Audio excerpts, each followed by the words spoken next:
No one could stand the hotel owner, not even the silence. The millionaire ruled in luxury but slept in loneliness, until the new maid dared to do what no one else did and touched the wound he hid from the world. The alarm clock rang at 5 in the morning, cutting through the silence of the tiny room where Beatrice shared the space with an old dresser, a single bed, and the persistent smell of dampness rising from the walls. She turned off the alarm before the sound could wake her grandmother, who slept in the next room, separated only by a thin, faded fabric curtain. The flat in the Bethnal Green neighbourhood of London had just 2 rooms and a bathroom shared with other residents of the tenement building. It was all she could afford, and even so, the rent was 2 months overdue. Beatrice got out of bed carefully, avoiding any noise. Her bare feet touched the cold, polished concrete floor, and she felt a shiver run up her spine. The dim light filtering through the narrow window revealed the tired face of a 26-year-old woman who seemed to carry the weight of 40. Her large, expressive brown eyes still held a hint of a dream, but the shadows beneath them betrayed sleepless nights. Her dark, long, wavy hair was disheveled on her shoulders. She touched it with her fingers, feeling the rough strands that needed a treatment she could never afford. In the cracked mirror hanging on the wall, Beatrice observed her own reflection. She saw a woman who was too thin, with the pale skin of someone who spent her days indoors, her shoulders slightly hunched by the invisible weight of responsibility. But there was something else there, hidden deep in those tired eyes. A spark, a stubbornness, a refusal to surrender completely to the exhaustion that tried to devour her every day. She dressed slowly, each movement calculated not to make a sound. She took her uniform from the hanger where she had placed it the night before, still warm from the iron she had meticulously used. The white blouse was impeccable, without a single wrinkle. The knee-length black skirt had a perfect crease. The comfortable, closed-toe shoes were polished to a shine. There was no room for vanity in Beatrice's wardrobe, but there was pride. The pride of someone who knew that presentation was everything when you had so little. She picked up her worn-out bag, checked that her wallet was inside, along with her Oyster card and documents. Then she went to the kitchen, which was more like a narrow hallway with a 2-burner, stove and a cracked sink. The wall tiles were peeling in several places, revealing the grey plaster underneath. The old refrigerator made a constant noise, an annoying hum that Beatrice had learned to ignore. She made coffee in a cloth filter, pouring the hot water slowly, watching the dark liquid drip into the enamelled mug. The strong aroma filled the space and brought a brief comfort, a distant memory of quieter mornings, when her grandmother was still in full health and Beatrice still had time to dream. She took a sip, feeling the bitter liquid burn her throat, and closed her eyes for a moment. She allowed herself that pause. Just a moment before returning to the rush, Beatrice carefully separated her grandmother's pills, counting each one, checking that she was following the correct prescription. There were 4 in the morning, 3 in the afternoon, 2 at night. Medicine for high blood pressure, medicine for diabetes, medicine for her heart. She placed the morning pills in a small plastic cup next to a glass of water and left everything on the small living room table. Then she wrote a note, as she did every morning, in neat handwriting. Gran did. You take your pills? Lunch is in the fridge. Heat it in the microwave for 3 minutes. Love you, back at 7B. Mrs. Eleanor, her maternal grandmother, was 82 years old and had a body that no longer obeyed the commands of her mind. Her swollen legs could barely support her. Her hands trembled when she held a coffee cup. Her vision was blurry, even with her thick glasses, but her mind still worked perfectly, and sometimes that was a cruelty. Because Mrs. Eleanor knew exactly what was happening. She knew she was a burden to her granddaughter. She knew the medicine cost more than half of Beatrice's salary. She knew that health insurance was an impossible luxury, and she suffered in silence, trying not to show it, trying to smile when Beatrice came home exhausted. Before leaving, Beatrice entered her grandmother's room with silent steps. The room was even smaller than hers, with space only for a single bed, a bedside table, and an old chair. Mrs. Eleanor slept with her mouth slightly open, breathing slowly, her breath sometimes faltering, creating a moment of silence that made Beatrice's heart stop until the next sigh came. The thin blanket was crooked over the thin, fragile body of the woman who had raised her since she was 5, when Beatrice's mother, Lucy, had left and never returned. Beatrice carefully adjusted the blanket, pulling it up to cover her grandmother's shoulders. Then she leaned down and kissed her forehead, feeling the warm, wrinkled skin, smelling the scent of talcum powder and medicine that always accompanied Mrs. Eleanor. She whispered a silent prayer, asking for another day of health, another day of strength, another day together. Then she left, closing the door gently, locking it with 3 turns of the key. The tenement staircase was narrow and dark, with wooden steps that creaked with every footfall. Beatrice descended slowly, holding onto the rusty handrail. On the first floor, she heard a baby crying. On the ground floor, she smelled fried food mixed with mildew. The front door was always open during the day, but this early in the morning it was still locked. Beatrice used her key and stepped out onto the street. The city was still sleeping, but was beginning to stir. A few homeless people were still wrapped in blankets on the pavements. A rubbish truck passed slowly, the collectors gathering the black bags left by the doors. A bakery already had its lights on, and the smell of warm bread escaped through the ajar door. Beatrice's stomach rumbled. She hadn't eaten breakfast, just the bitter coffee. But there was neither time nor money for more. The air was cold, typical of a London winter that bit at the skin and made the bones ache. Beatrice shoved her hands into the pockets of her thin jacket, a charity shop find with worn-out elbows, and walked to the bus stop. There were 3 people waiting, all with the same tired expression, of those who woke up too early to earn too little. No one spoke. They just waited in silence, watching the still dark street. The bus arrived 15 minutes later, crowded as always. Beatrice was pushed inside by the crowd, feeling bodies pressing against hers, smelling the mix of sweat, cheap perfume and coffee. She clung to a metal pole and closed her eyes during the journey, trying to think of nothing, just letting her body sway with the jolts of the bus. But her mind wouldn't obey. She thought about the interview she'd had 2 weeks earlier at the Imperial Grand Hotel, one of the most luxurious buildings on Park Lane. She remembered the supervisor who interviewed her, an elegant middle-aged woman named Sylvia, who had looked at her with a mixture of pity and suspicion. Beatrice had no experience in luxury hotels.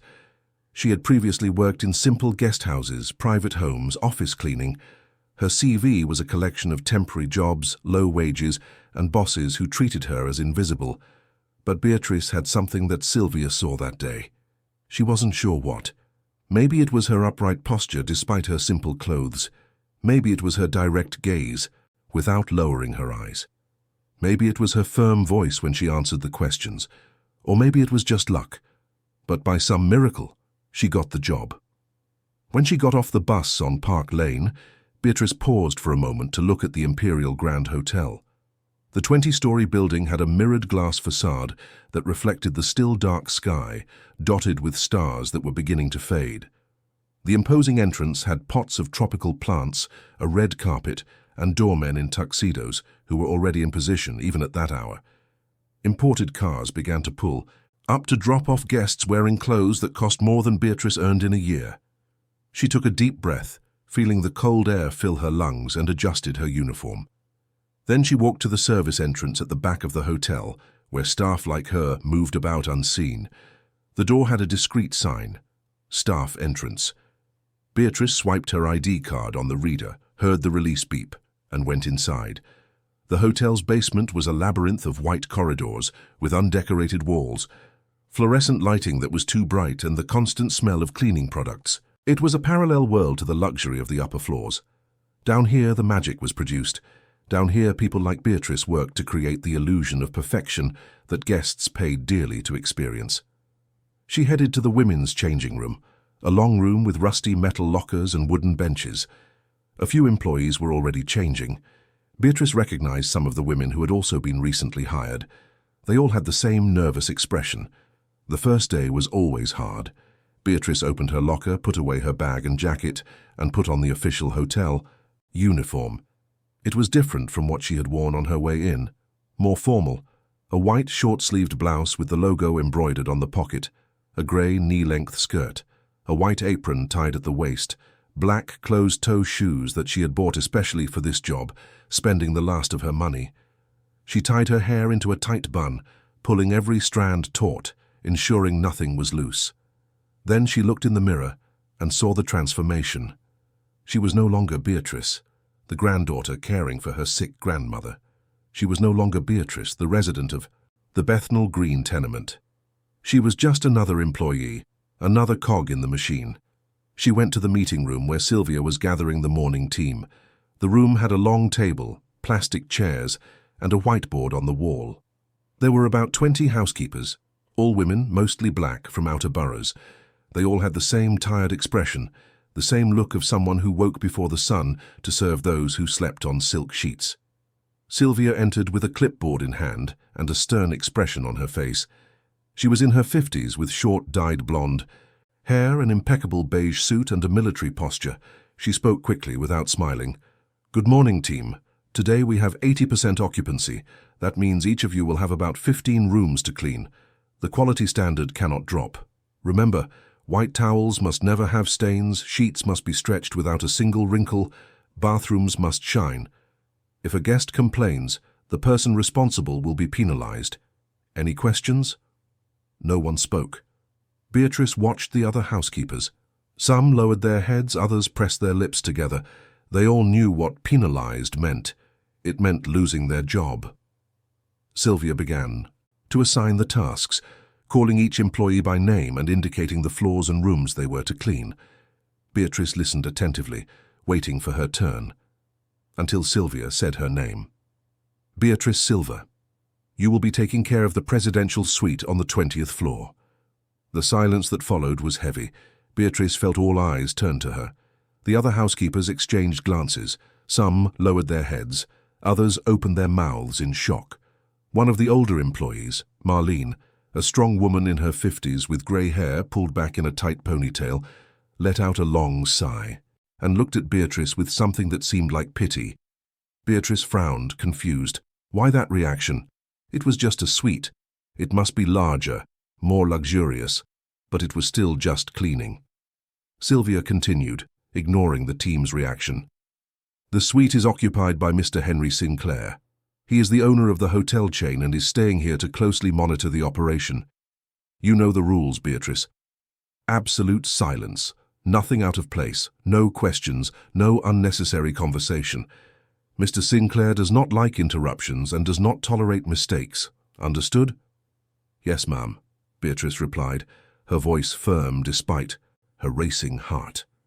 Sylvia nodded and continued assigning tasks to the others. Beatrice stood still, processing the information. She had heard of Henry Sinclair. It was impossible to work in that hotel and not hear of him. Everyone spoke of him, but always in hushed tones, as if saying his full name might summon him.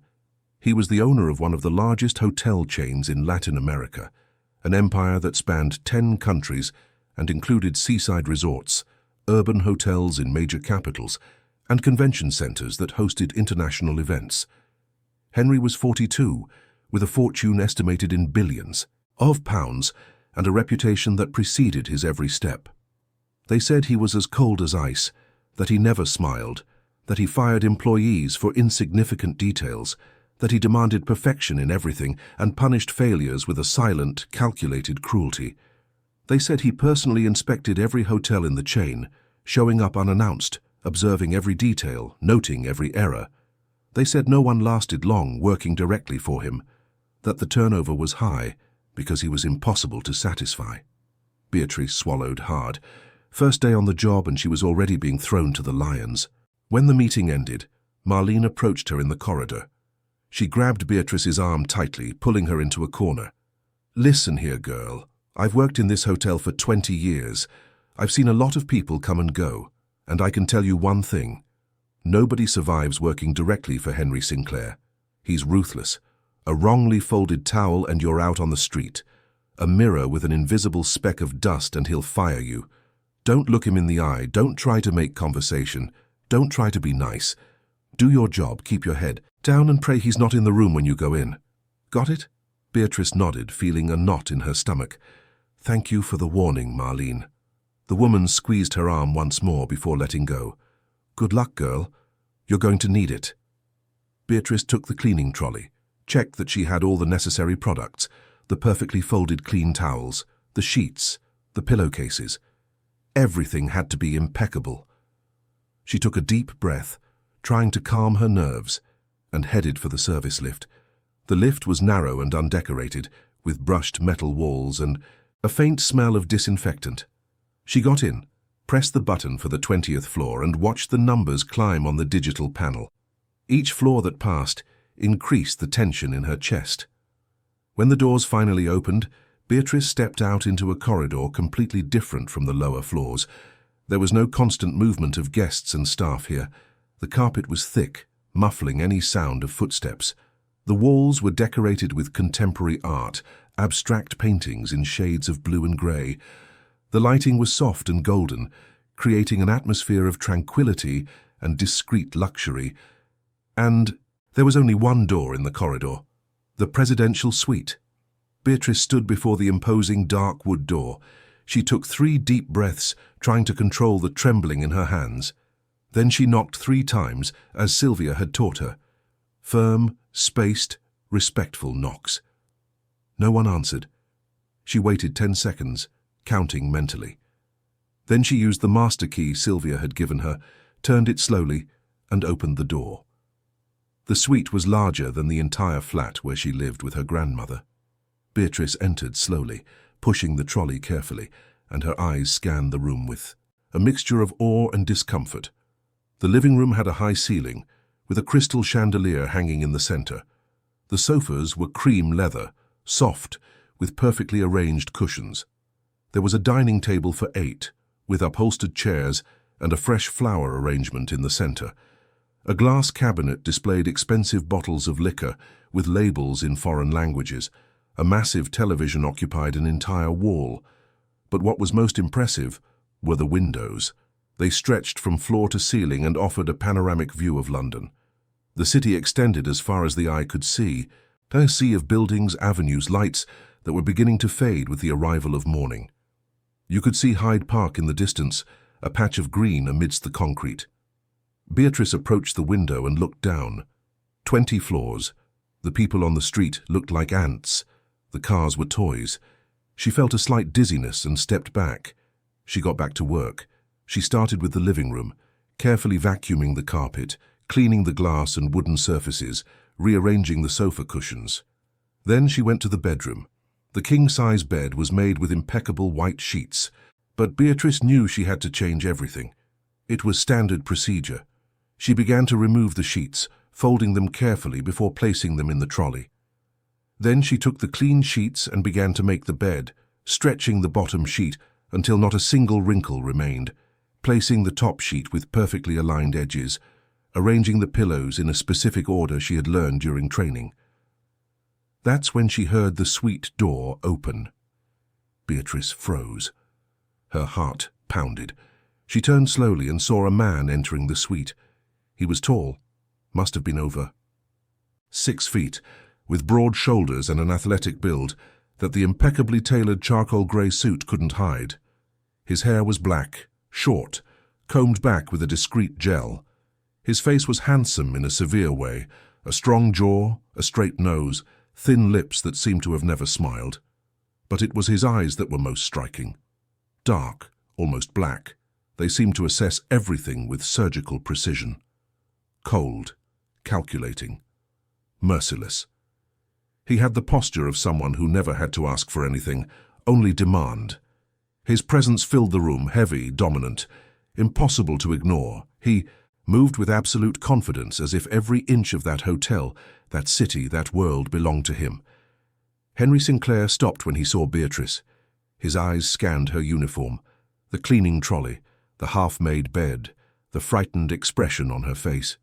He said nothing for a few seconds, just watched, like a predator studying its prey. Beatrice felt her breath catch. She wanted to move, to say something, but she was paralyzed. Marlene's words echoed in her head. Don't look him in the eye. But it was impossible not to look. It was impossible to avoid that penetrating gaze. That seemed to read every thought, every fear, every secret. Finally he spoke. His voice was deep, controlled, without warmth. You're new. It wasn't a question. It was a statement. But Beatrice answered anyway, forcing her voice to come out steady. "Yes, sir. Today is my first day." He walked to the dining table, took off his suit jacket, and placed it on a chair with a precise movement. Then he went to the cabinet, took a crystal glass, poured himself a whiskey from an expensive bottle, and took a slow sip, watching the golden liquid against the light. Beatrice remained still, unsure whether to go back to work or wait for orders. Her heart was beating so fast she was sure he could hear it.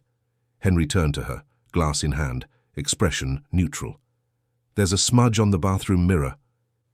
Beatrice frowned. She hadn't cleaned the bathroom yet, but she had taken a quick look upon entering. The mirror had been impeccable. "Sir, I haven't cleaned the bathroom yet, but I will do so now and make sure everything is perfect." He took another sip of whiskey, his eyes never leaving her face. "Go check now." It was an order. Beatrice nodded and walked to the bathroom, feeling his gaze on her back. The bathroom was huge, with a whirlpool tub, 2 showers, a marble floor, and mirrors covering an entire wall. She approached the mirror and looked carefully, searching for any smudge, any speck, any imperfection. There was nothing. The mirror shone. Henry appeared behind her, so silently that Beatrice only noticed when she saw his reflection in the mirror. He was a few steps away, tall, imposing, dominating the space. "Do you see it?" he asked, his voice emotionless, pointing to the upper left corner of the mirror. Beatrice looked where he was pointing. She strained her eyes, trying to find what he saw, but there was nothing. Absolutely nothing. "No, sir. There is no smudge." The silence that followed was tense. Henry continued to look at the mirror, then at her through the reflection. There was something in that look, a kind of test, as if he were measuring her reaction, assessing whether she would be another one who would simply agree with everything to please him. "So you're calling me a liar?" he asked, his voice still controlled, but with a slightly dangerous edge. Beatrice felt her blood run cold. It was a trap. If she said yes, she would be disrespecting her boss. If she said no, she would be lying about what she saw. She took a deep breath, mustering all the courage she had. "No, sir. I'm saying that, with all due respect, I cannot see the smudge you are seeing. But if you could point out exactly where it is, I will clean it more carefully." Henry turned to face her, leaving the reflection and looking at her directly. His dark eyes studied her with an intensity that made Beatrice want to retreat, but she held her ground. She did not lower her gaze. She did not tremble. She just waited. After a moment that felt like an eternity, he spoke. "There is no smudge." Beatrice blinked, confused. "Sir?" "I said there is no smudge. It was a test. I wanted to see if you would be another one who agrees with everything I say just to please me, or if you would have the courage to trust what you see. Most fail." He turned and left the bathroom, leaving Beatrice there, processing what had just happened. She let out the breath she had been holding and realized her hands were trembling. She went back to the bedroom where Henry was sitting in an armchair near the window, a glass of whiskey in his hand, watching the city outside. "Continue your work," he said, without looking at her. Beatrice returned to the bed, finishing making it with her hands still trembling. Then she went to the bathroom, cleaned every surface with extra care, changed the towels, organized the toiletries. She worked in silence, aware that he was there, watching, evaluating her every move. When she had finished everything, it was almost noon.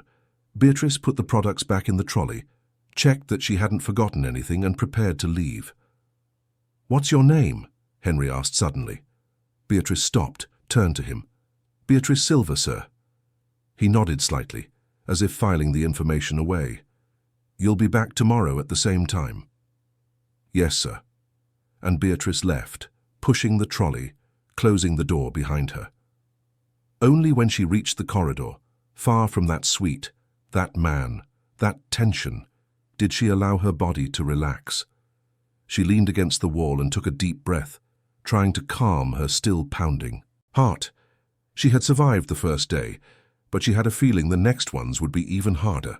The following days were a sequence of controlled tension and forced learning. Beatrice arrived every day at 6 in the morning, went up to the 20th floor, and cleaned the presidential suite with almost obsessive precision. Every surface had to shine, every towel had to be perfectly folded, every object had to be in its exact right place. And Henry Sinclair was always there, watching, evaluating, testing. He never praised, he only pointed out mistakes that Beatrice couldn't always see.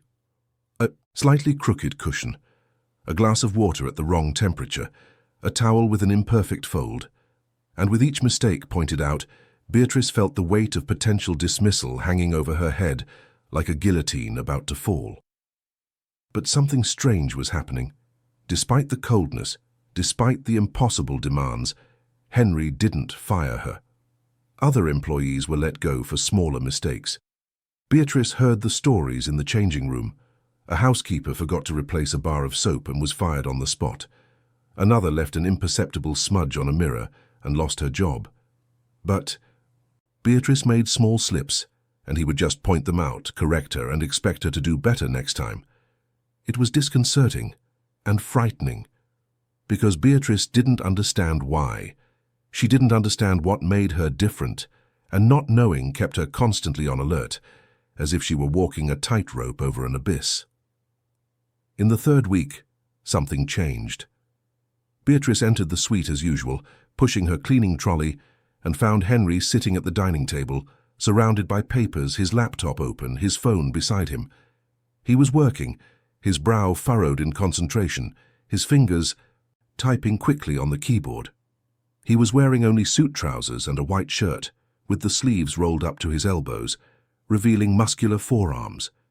His hair was slightly disheveled, as if he had run his hands through it several times. He looked up when she entered but said nothing, just a nod of acknowledgement before returning to his work. Beatrice began her cleaning, trying to make as little noise as possible, conscious of every movement, every sound. That's when she heard his voice, speaking on the phone in a tone she had never heard before. Anger. Pure. Controlled. Anger. I don't care what excuse you have, the project is 3 months behind schedule. 3 months, you promised me it would be ready, you guaranteed it, and now you're telling me you need more time? This is incompetence, pure incompetence. Either you solve this in a week or I'll hire someone who can. He hung up the phone with force, slamming it onto the table. Then he ran his hands through his hair, messing it up even more, and let out a long, frustrated sigh. Beatrice watched out of the corner of her eye, pretending to be busy folding towels. She had never seen him like this. She had always seen him controlled, cold, in command. But now he looked tired, irritated, almost human.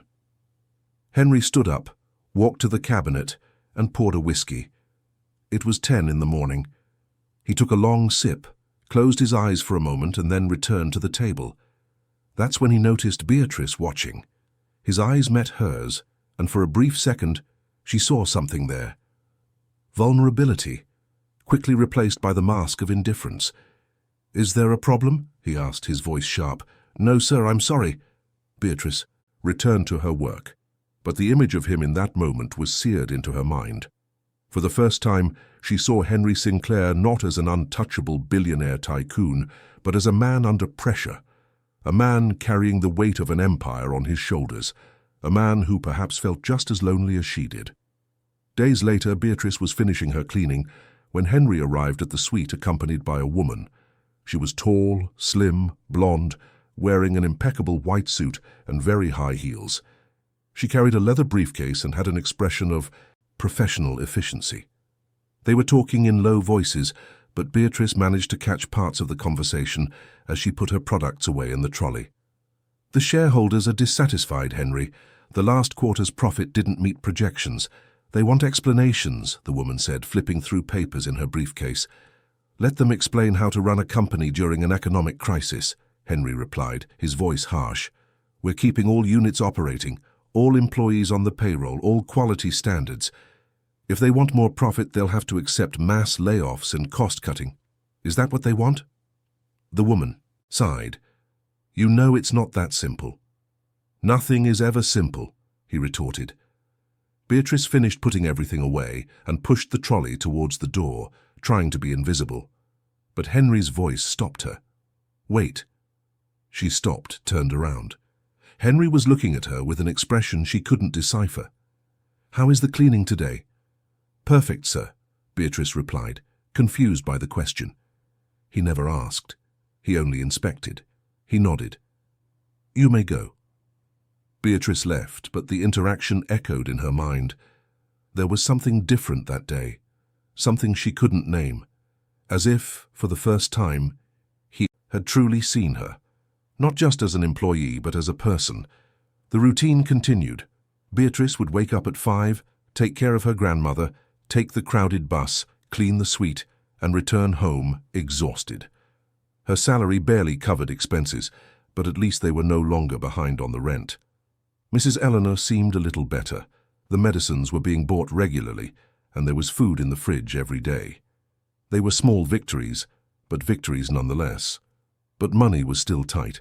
The gas ran out and Beatrice had to borrow from a neighbor until her next payday. The refrigerator started making a strange noise, and she prayed every day that it wouldn't break down. Her grandmother had to go to the health clinic because her blood pressure spiked, and Beatrice lost half a day's work, which meant half a day's pay. It was on one of these difficult mornings that Beatrice arrived at the suite looking visibly worn out. She hadn't slept well. Mrs. Eleanor had spent the night struggling to breathe, and Beatrice had stayed awake by her side, watching every breath, ready to call an ambulance if necessary. When morning came, her grandmother had finally fallen asleep, and Beatrice left for work with red eyes and a body aching with fatigue. She entered the suite, started working on autopilot, but exhaustion weighed down her every move. That's when she dropped a glass. The sound of it shattering on the marble floor echoed like thunder. Beatrice froze, staring at the scattered shards, her heart pounding. It was over. She was going to be fired.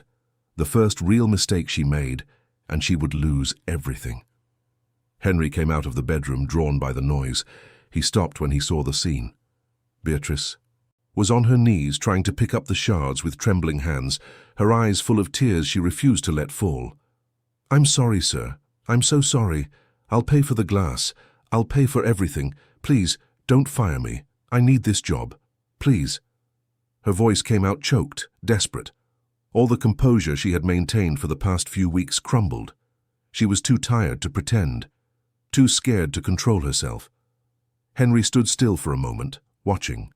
Then he approached, knelt beside her, and held her wrist firmly, stopping her from continuing to pick up the shards. "Stop. You'll cut yourself."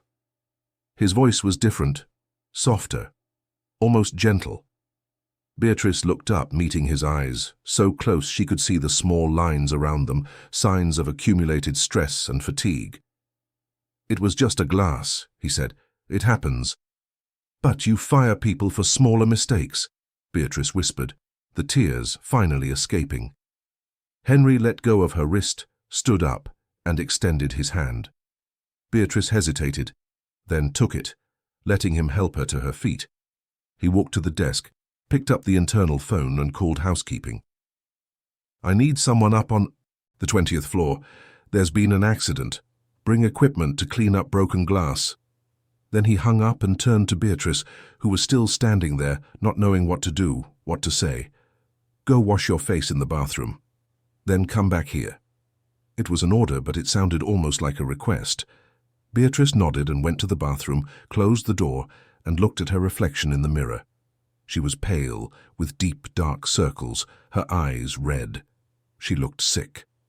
She splashed her face with cold water, took several deep breaths, trying to compose herself. Then she returned to the living room. Henry was sitting on the sofa, looking out at the view. He gestured for her to sit. Beatrice hesitated. Employees didn't sit in the presence of their boss. But he repeated the gesture, more firmly. She obeyed, sitting on the edge of the sofa, her hands clasped in her lap. "Why are you so tired?" he asked, getting straight to the point. "My grandmother wasn't well last night," Beatrice answered, her voice low. "I was taking care of her. I didn't sleep." "She lives with you?" "Yes, sir. It's just the two of us." "And she's ill?" Beatrice nodded, feeling the lump in her throat tighten again. "High blood pressure, diabetes, a heart condition. The medicines are expensive, but we're managing. I'm not complaining, sir. I'm just tired. But I'll be better. I promise I won't make any more mistakes. Henry was silent for a long moment, just watching her. There was something in his gaze that Beatrice couldn't interpret. Then he spoke, his voice strangely calm. You're not going to be fired for breaking a glass, but you need to take better care of yourself. There's no point in working if you fall apart in the process. Beatrice looked up, surprised. I have to work, sir. I don't have a choice. We all have choices. They're not always good ones, but they exist. Before Beatrice could reply, the cleaning team arrived. Henry stood up, signaling that the conversation was over. Beatrice left the suite, but that interaction stayed with her. For the first time, Henry had shown something that seemed like concern. Or maybe it was just pragmatism. After all, training a new employee was a hassle, but something had changed. Beatrice felt it, and she didn't know if that was a good thing or a dangerous one. In the following weeks, Henry started asking questions, small, casual ones while she worked. He asked about her grandmother, about where she lived, about her commute to the hotel. Beatrice answered briefly without going into detail, maintaining a professional distance. But it was impossible to ignore that he was, in some way, trying to get to know her. One day she arrived to find a box on the living room table. Henry was working on his laptop as usual, but he gestured to the box when she entered. For you. Beatrice frowned, confused. Sir. Open it. She approached the box, opened it carefully, and found new shoes. Work shoes, black, good quality, exactly her size. She looked at Henry, not understanding. Yours are worn out. I saw them yesterday. These are more comfortable. They'll prevent back pain. Beatrice held the shoes, feeling the soft leather, the right weight. They must have been expensive. Too expensive for her to accept. Sir, I can't accept this. Why not? Because it's not appropriate. You're my boss. I can't accept gifts. Henry closed his laptop, turned to her with that penetrating gaze that always left her speechless. It's not a gift, it's an investment. Employees with back pain work less effectively. It's business logic. But Beatrice saw beyond the words. She saw the way he quickly averted his gaze. She saw the tension in his shoulders. She saw that this wasn't just about efficiency. It was about something more. Something he himself didn't seem to want to admit. Thank you, sir, she said finally, holding the shoes against her chest. He just nodded and went back to work, as if nothing had happened. But Beatrice knew something had happened. Something was changing between them, slowly and dangerously. She started noticing small details, the way he waited for her to arrive before leaving for his meetings, the way he left coffee ready on the table, as if by coincidence, but always at the exact time she took a break, the way he asked about her grandmother, and his eyes would soften slightly when Beatrice said she was better. And Beatrice changed too. She started noticing things about him that no one else saw. The way he rubbed his right temple when he was stressed, the way he would stand in front of the window looking at the city with an expression of profound loneliness, the way he never received personal visitors, only professional ones, the way he ate alone, worked alone, lived alone in that luxurious suite that felt more like a golden cage. One day, she found him asleep on the sofa, his laptop still open on his lap, papers scattered around him. He must have worked all night. Beatrice entered silently, started cleaning without making a noise, but she stopped beside the sofa, watching his face relaxed in sleep, the lines of tension smoothed out, his hair fallen over his forehead, his hands clenched, even in sleep, as if still holding on to something. She had a strange impulse to brush the hair from his forehead, to cover him with a blanket. But she controlled herself. She remembered who she was, who he was, the chasm that separated them. She continued cleaning, but as she was about to leave, she heard his voice, hoarse with sleep. Beatrice. She turned. He was sitting up, rubbing his face, trying to wake up. What time is it? 11 in the morning, sir. He swore under his breath, stood up, picked up the phone. They cancelled the 9:00 meeting. Why didn't anyone wake me? Beatrice remained silent. She could have woken him, but she didn't, because she saw that he needed that hour of rest more than any meeting. Henry looked at her, and in his gaze was a silent accusation. But there was something else too. Gratitude. He knew. He knew she had seen him sleeping and chosen not to wake him. And strangely, he wasn't angry. He was just surprised. "Thank you," he said finally, the words coming out with difficulty, as if he wasn't used to giving thanks. Beatrice nodded and left, but that "thank you" echoed in her for the rest of the day. Things were changing too fast, and Beatrice knew she was entering dangerous territory. She was beginning to see Henry not as an impossible boss, but as a complex, lonely man who hid his vulnerability behind a mask of coldness. And the more she saw, the more she wanted to see. The more she understood, the more she wanted to understand. But she also knew this path led nowhere. They were from different worlds. He was a billionaire. She could barely pay her rent. He commanded an empire. She cleaned toilets. He had absolute power. She had none. There was no future there, only danger. The danger of getting hurt, the danger of losing everything. And yet, when she arrived at the suite each morning and saw his face, she felt something stir inside her chest. Something she couldn't control.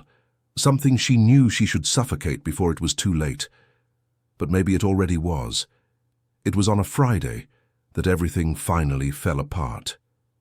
Beatrice entered the suite and found Henry arguing on the phone, his voice loud, his face red with anger.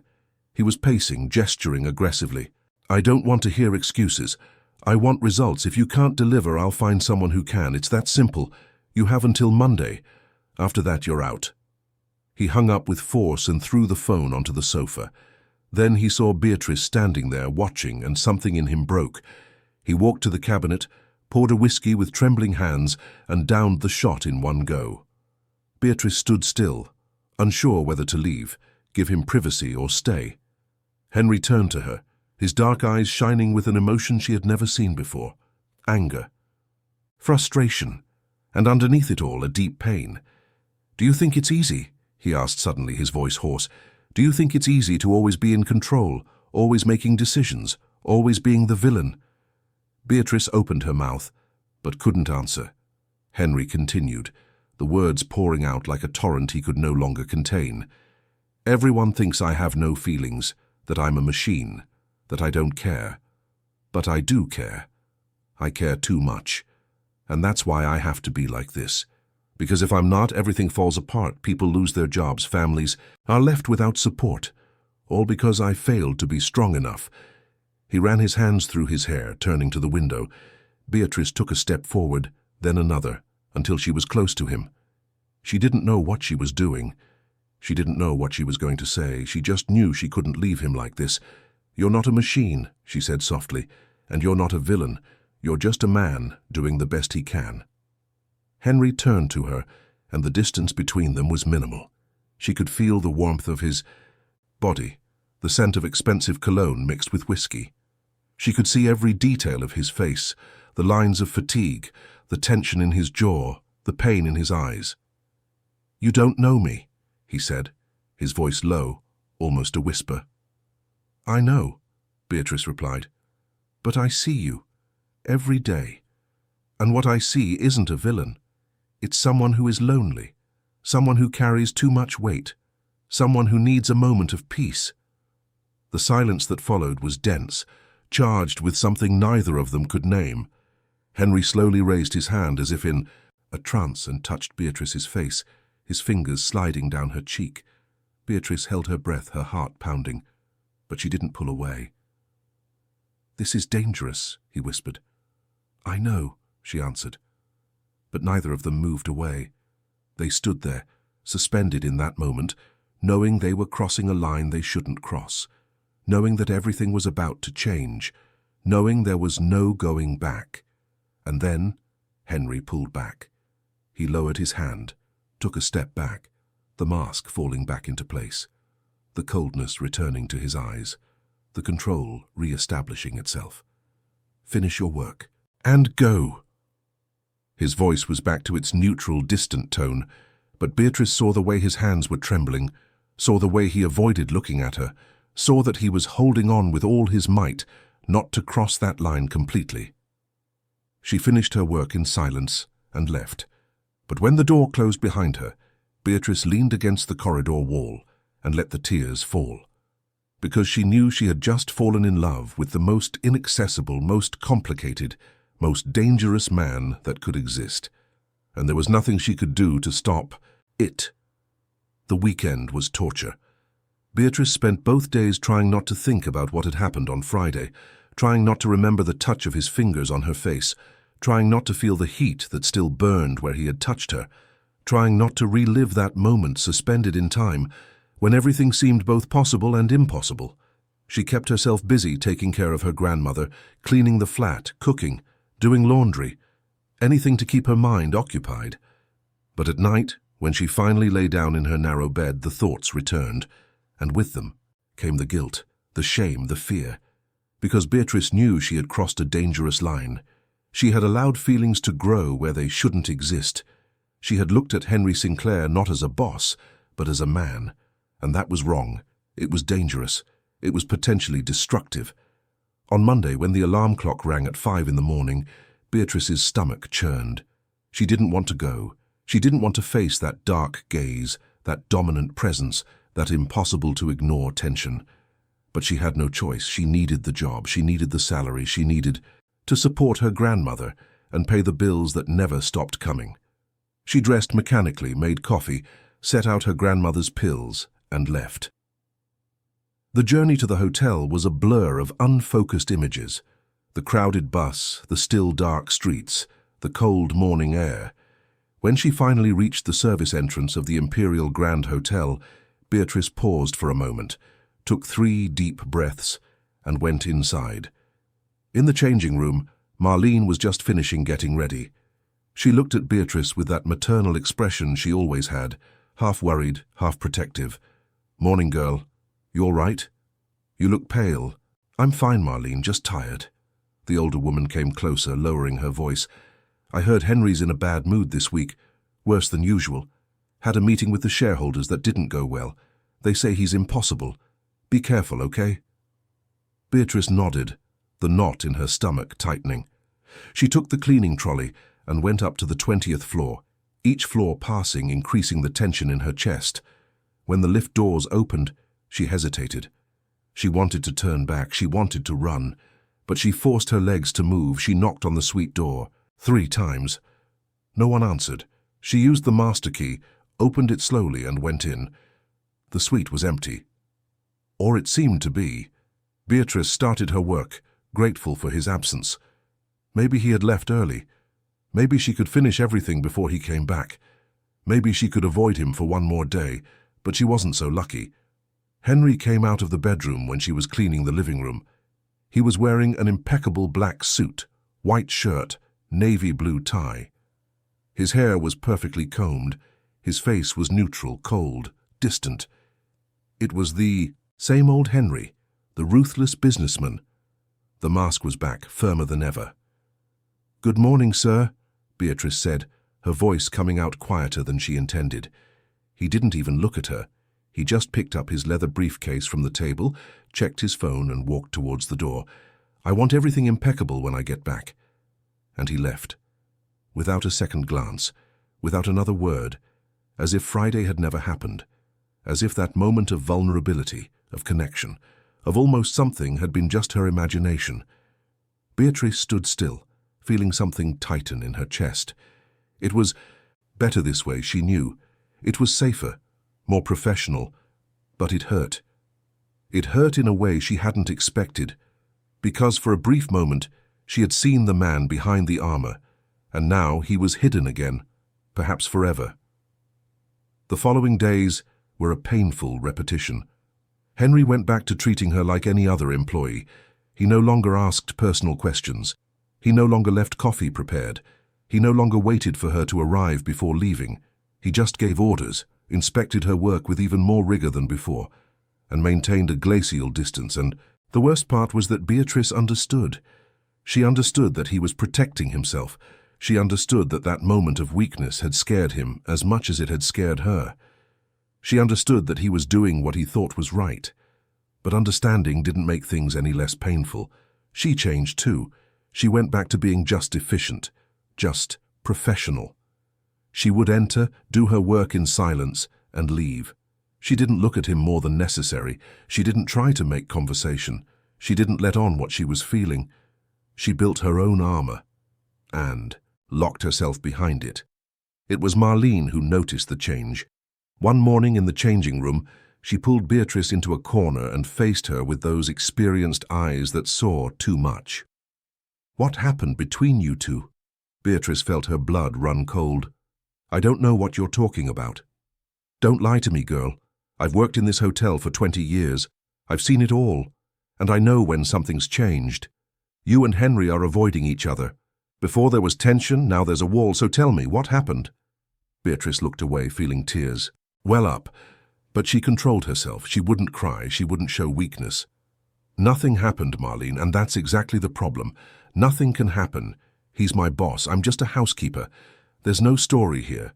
Just work." Marlene held Beatrice's face in her hands, forcing her to look into her eyes.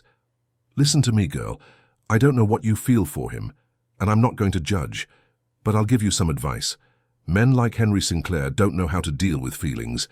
They live in a world where everything is about control, power, strategy. Feelings mess all that up. So they run. They protect themselves. They hurt those close to them because it's easier than letting themselves feel. If you really care about him, you need to decide if you're willing to fight for it or if you're going to protect your own heart. Because I'll tell you one thing for sure, if you stay in the middle, you'll end up destroyed." Marlene's words echoed in Beatrice's mind for the next few days. Fight or protect her heart. There was no middle ground. But how could she fight for something the other person didn't want? How? Could she insist when he had made it clear it wasn't going to happen? And more importantly, did she have the right to risk everything, including the job she so desperately needed, for a feeling that might be one-sided? The answers didn't come, and in the meantime the distance between her and Henry only grew, until 3 weeks after that suspended moment on Friday, everything changed again. Beatrice entered the suite as usual and found Henry sitting on the sofa, his head in his hands in the posture of someone completely defeated. There was no laptop, no papers, no phone. Just him alone in the middle of that luxurious empty space. She stopped, unsure what to do. Part of her wanted to just continue her work, maintain the professional distance, but another part, the part that cared despite not wanting to, couldn't ignore the pain evident in his posture. "Sir, is everything all right?" Henry looked up, and Beatrice was startled by what she saw. His eyes were red, as if he hadn't slept in days. His face was pale, his shoulders were slumped. It was as if something in him had finally broken. "My father is sick." The words came out low, almost a whisper. Beatrice dropped her trolley and approached, forgetting all the rules, all the barriers. "What do you mean?" "Cancer, advanced stage. The doctors gave him 6 months, maybe less. He called me yesterday, the first time we've spoken in 5 years, and it was to tell me he's dying." The pain in his voice was palpable. Beatrice felt her heart ache. Without thinking, without calculating, she sat down next to him on the sofa. Not too close, but close enough for him to know he wasn't alone. "I'm so sorry." Henry let out a bitter, humorless laugh. "You shouldn't be. We were never close.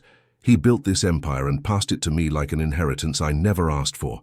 He always demanded perfection from me, never accepted weakness. He turned my childhood into a military training to take over the company. And when I finally took over, when I was finally good enough, he just walked away, said his work was done, that it was up to me now.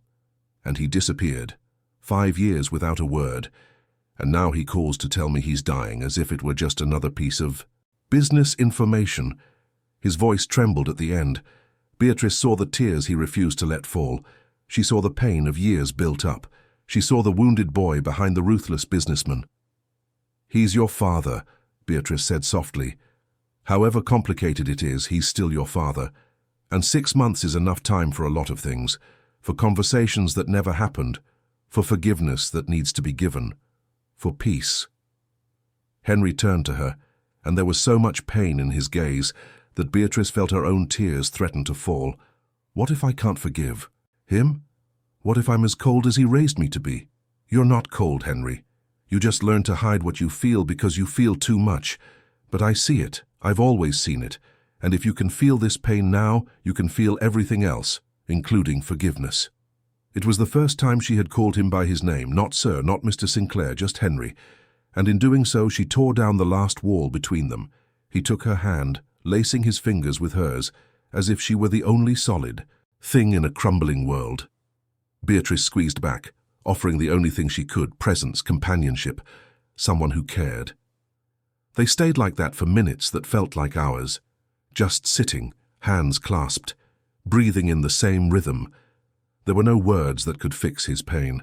There was no easy comfort, just the certainty that he wasn't alone in that moment. Finally, Henry let go of her hand and stood up, running his hands over his face, trying to compose himself. The mask trying to return, but too cracked to hold completely. "I'm sorry, I shouldn't have unloaded on you. It was inappropriate." Beatrice stood up too, facing him. "Stopping pretending we're not human isn't inappropriate, it's honest." He looked at her for a long moment, something changing in his gaze. Then he nodded, almost imperceptibly. "I have to travel. I'm going to the Cotswolds where he is. I'll be gone for a few days, maybe weeks. I don't know." Beatrice nodded. "Go, stay as long as you need. And Henry, don't let pride rob you of the chance for peace, with him and with yourself." He took a step towards her, stopped as if fighting something, then he simply nodded and left the suite, leaving Beatrice there alone with her heart breaking for him. Henry didn't return the following week, nor the next. Beatrice was transferred to clean other rooms, and the routine returned to normal. But nothing felt normal. She felt his absence like a phantom presence. Every time she passed the 20th floor, she looked at the door of the presidential suite and wondered how he was. If he was managing to talk to his father, if he was finding any peace, if he thought of her even just a little. It was Sylvia who brought news 3 weeks later. "Beatrice, Mr. Sinclair is back. He specifically requested that you resume your duties in the presidential suite tomorrow." Beatrice's heart pounded. "Did he say anything else?" "Just that he wants everything as it was before." But Beatrice knew that nothing would be as it was before. Not after that day. Not after he had let down all his defenses. Not after she had seen the truth behind the mask. The next morning, Beatrice went up to the 20th floor with her heart in her throat. She knocked on the door 3 times, waited. The door opened, and there he was. Henry looked different. Thinner, more tired, but also lighter, as if a weight had been lifted from his shoulders. His eyes still had their usual intensity, but there was something new there. Something that looked like accepted vulnerability. "Beatrice," he said, and the way he said her name was different, softer, more personal. "Mr. Sinclair." "Henry," he corrected. "Just Henry." She entered, pushing the trolley, but the tension was different now. It was no longer the tension of the unsaid. It was the tension of what needed to be said, but neither of them knew how to begin. Henry closed the door, stood for a moment, then spoke. "I talked to him, to my father. It was the 3 hardest weeks of my life. We fought, we shouted, we cried. We said things that needed to be said for years. It wasn't pretty, it wasn't easy, but it was necessary." "How is he?" "Weak. The cancer is progressing quickly. But he's at peace. We made our peace. It didn't erase the past, but at least it put an end to the grudges. And I realized something during those days." He approached her, stopping a few steps away. Beatrice held her breath. "I realized I've spent my whole life protecting myself, building walls, keeping my distance. Because my father taught me that feeling is weakness, that caring is losing control, that love is vulnerability, and vulnerability is unacceptable for someone who commands an empire. So I became that, someone incapable of feeling, of connecting, of truly living. Until you showed up." Beatrice felt tears burn her eyes. Henry continued, his voice growing lower, more intense. "You looked me in the eye that first day and refused to look away. You refused to lie about what you saw. You refused to be just another person who agreed with everything. And slowly, without realizing it, you started tearing down the walls I spent years building. You made me feel. You made me question. You made me want to be more than just the cold businessman. And it scared me. It scared me so much that I ran away. I built even more walls. I pushed you away, because it was easier than admitting what I was feeling. Henry, Beatrice whispered, the tears finally falling. He took another step, now so close she could feel his warmth. But these days, a way made me realize something. That a life without feeling isn't a life, it's just existence, and I'm tired of just existing. I want to live, I want to feel, I want to take risks, even if it's scary, even if it's complicated, even if it's against all the rules. What are you saying? Beatrice asked, her voice trembling. I'm saying that I fell in love with you, with the housekeeper who had the courage to stand up to me, with the woman who takes care of her sick grandmother with a dedication few would have, with the person who saw me at my worst and didn't run away. I fell in love, Beatrice, and I don't know what to do with it, because I've never been in love before. I never allowed it, but now I can't deny it anymore. His words fell on Beatrice like a wave. She wanted to believe him.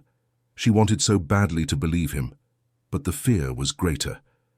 Henry, we're from different worlds. You're a billionaire. I can barely pay my rent. You run an empire. I clean toilets. How could this possibly work? He held her face in his hands, forcing her to look into his eyes. I don't know. I don't have all the answers, but I know that what I feel is real, and I know I want to try. If you want to, too. Beatrice closed her eyes, feeling the tears stream down, feeling his touch burn her skin, feeling her heart beat so hard it felt like it would burst from her chest. When she opened her eyes again, she had made a decision, the most frightening and most right decision of her life. I fell in love with you too. I tried not to feel it. I tried to keep my distance. I tried to protect myself, but I couldn't. And yes, I'm scared, so scared, but I'm also tired of just surviving. I want to truly live. With you. Henry smiled. It was a small, hesitant, but genuine smile. The first real smile Beatrice had seen on that face.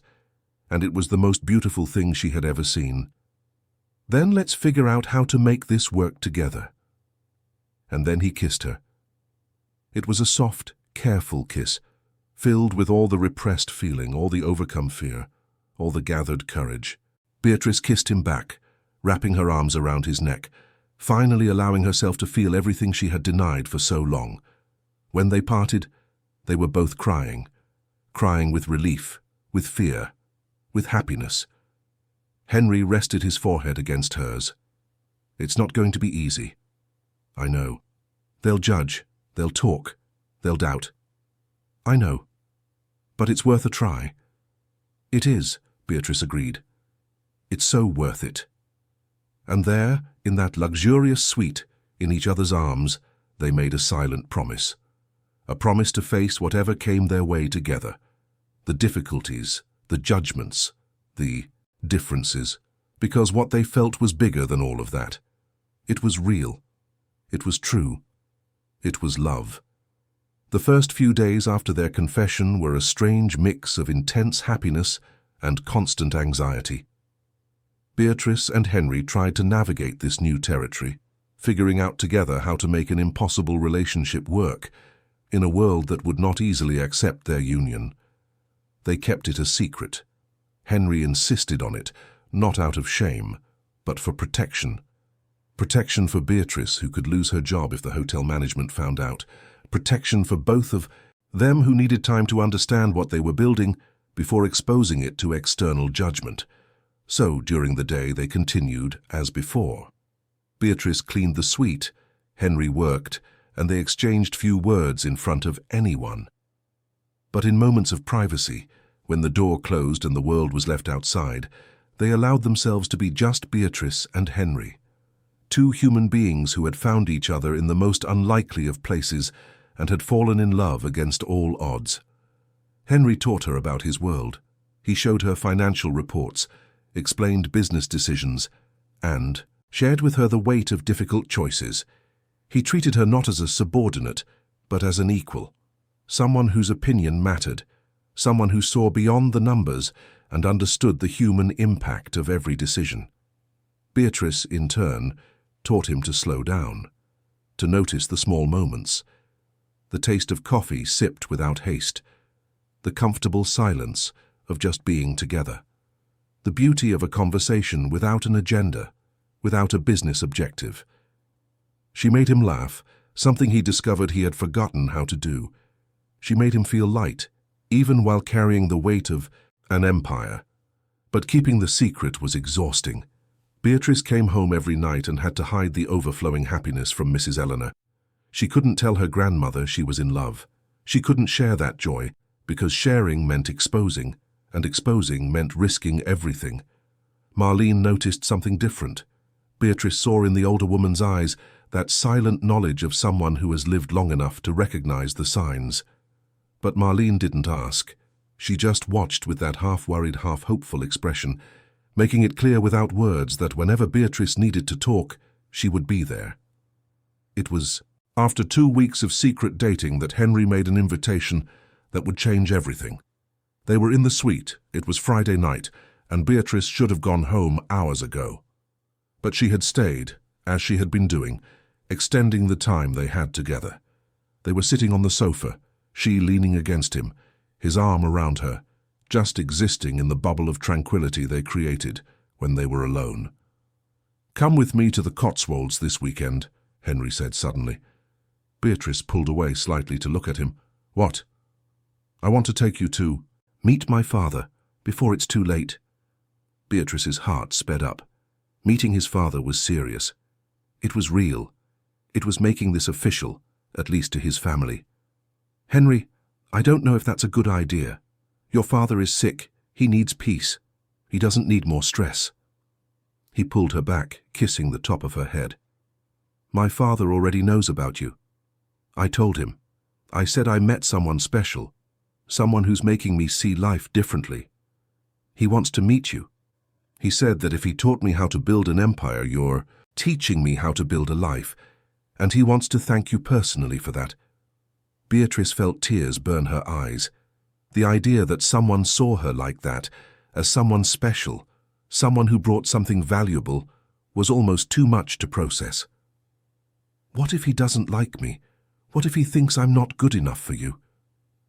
Henry held her face, forcing her to look into his eyes.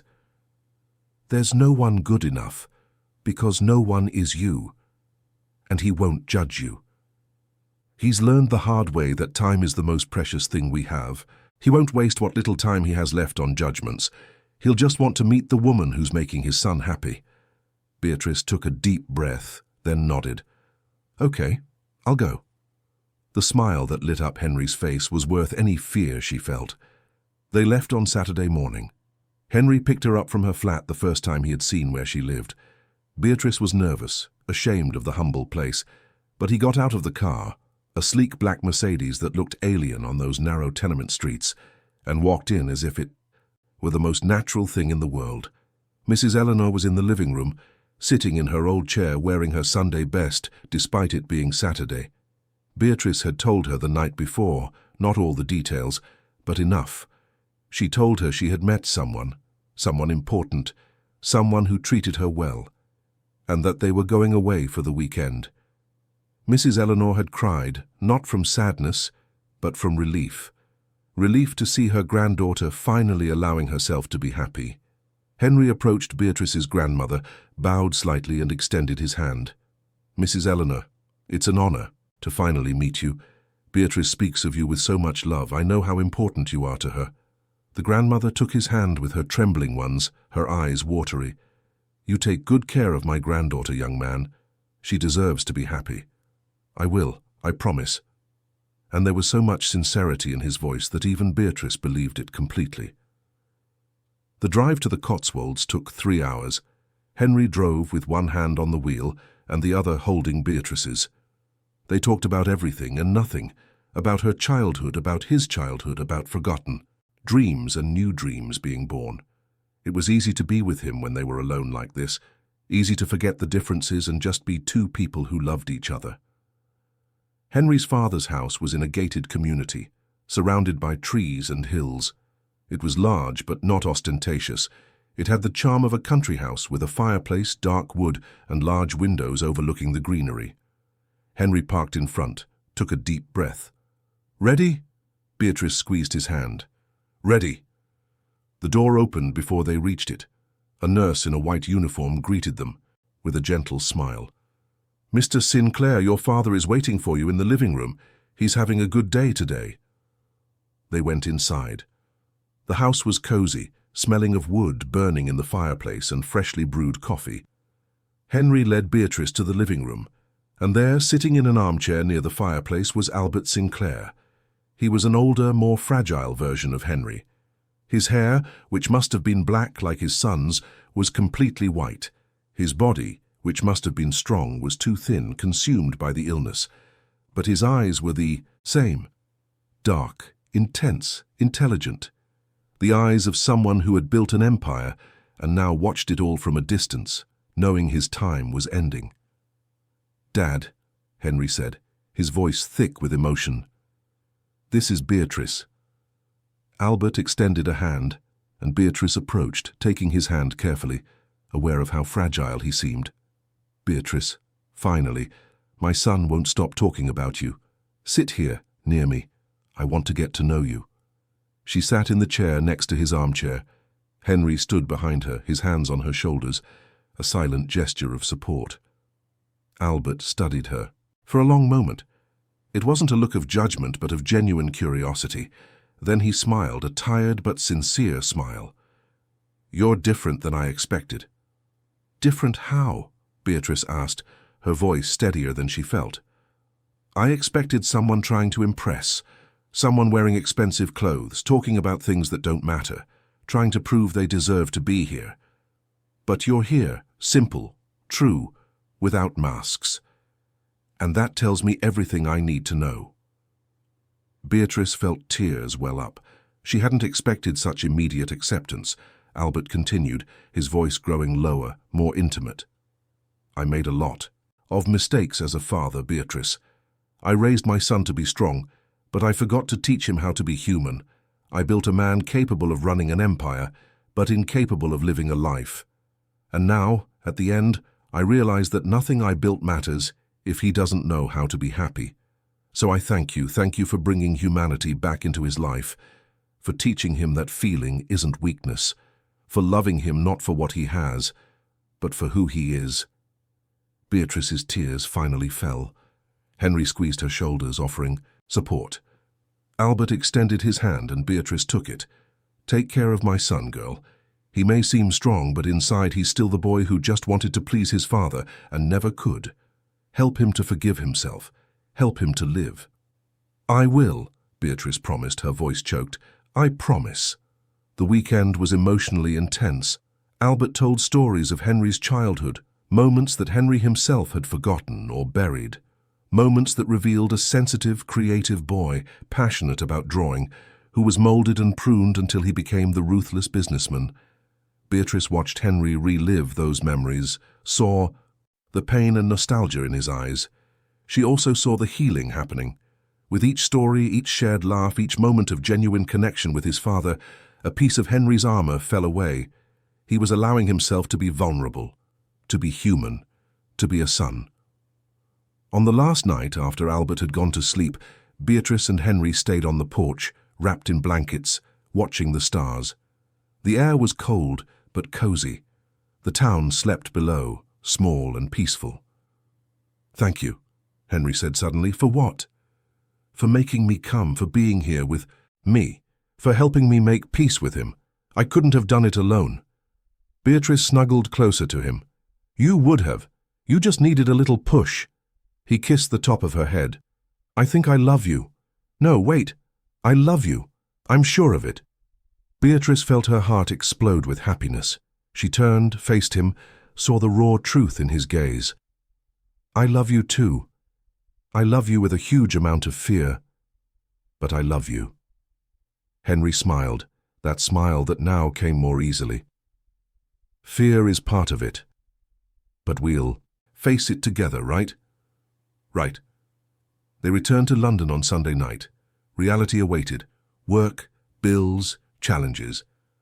But something had fundamentally changed. They were no longer alone. They had each other. And that made all the difference. On Monday, Beatrice arrived at the hotel as usual, but when she went up to the 20th floor, Sylvia was waiting for her in the corridor, her expression serious. "Beatrice, I need to talk to you. Now." Beatrice's heart went cold. Someone had found out. Someone knew. It was over. She followed Sylvia into an empty meeting room. The supervisor closed the door, crossed her arms. "How long do you think you can keep this a secret?" Beatrice opened her mouth, but no words came out. Sylvia continued, her voice firm but not cruel. "I know, Beatrice. About you and Mr. Sinclair. I'm not an idiot. I've worked at this hotel for 15 years. I recognize the signs. The way he looks at you, the way you stay for extra hours, the weekend trip you took together. How do you know about the trip? One of the security guards saw you leaving together. The news spread. It hasn't reached management yet, but it will. It's a matter of time." Beatrice felt her legs give way. She held onto the table for support. "I'm going to be fired." Sylvia let out a slow breath. "Look, I'm not going to lie. The rules are clear.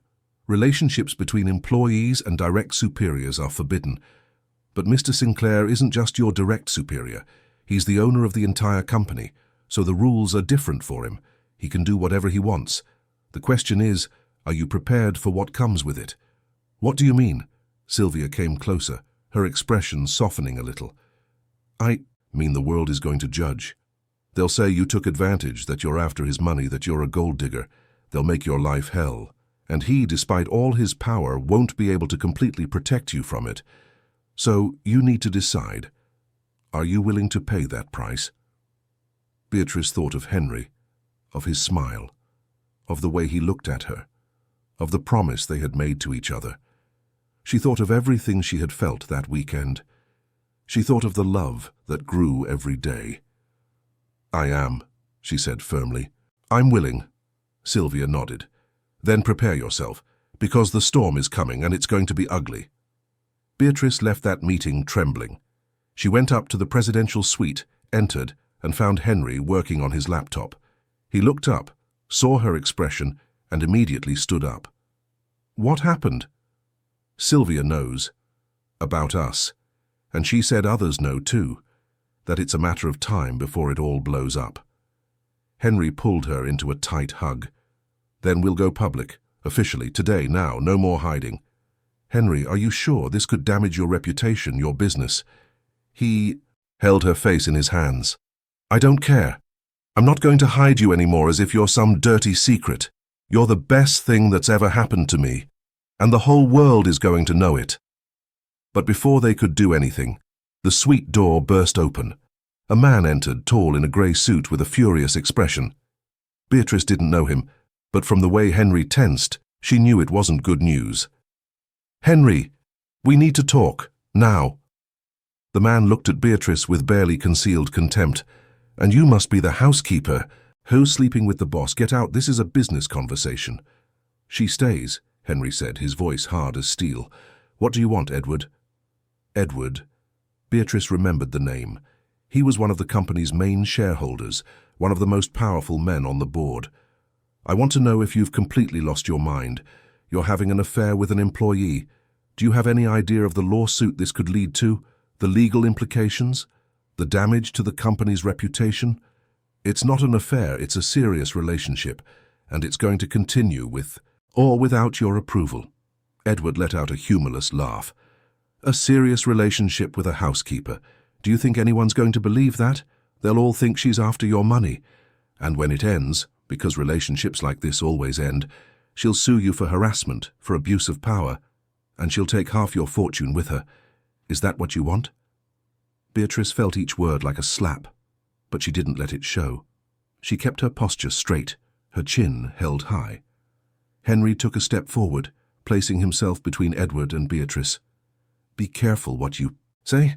You're talking about the woman I love, and I will not tolerate disrespect." Edward blinked, surprised. "Love? Henry, you barely know this woman. This is physical attraction, a temporary fascination. It will pass, and when it does, it will have cost you dearly. I know her better than I've known anyone in my life. She sees me, Edward. She doesn't see the money. She doesn't see the power.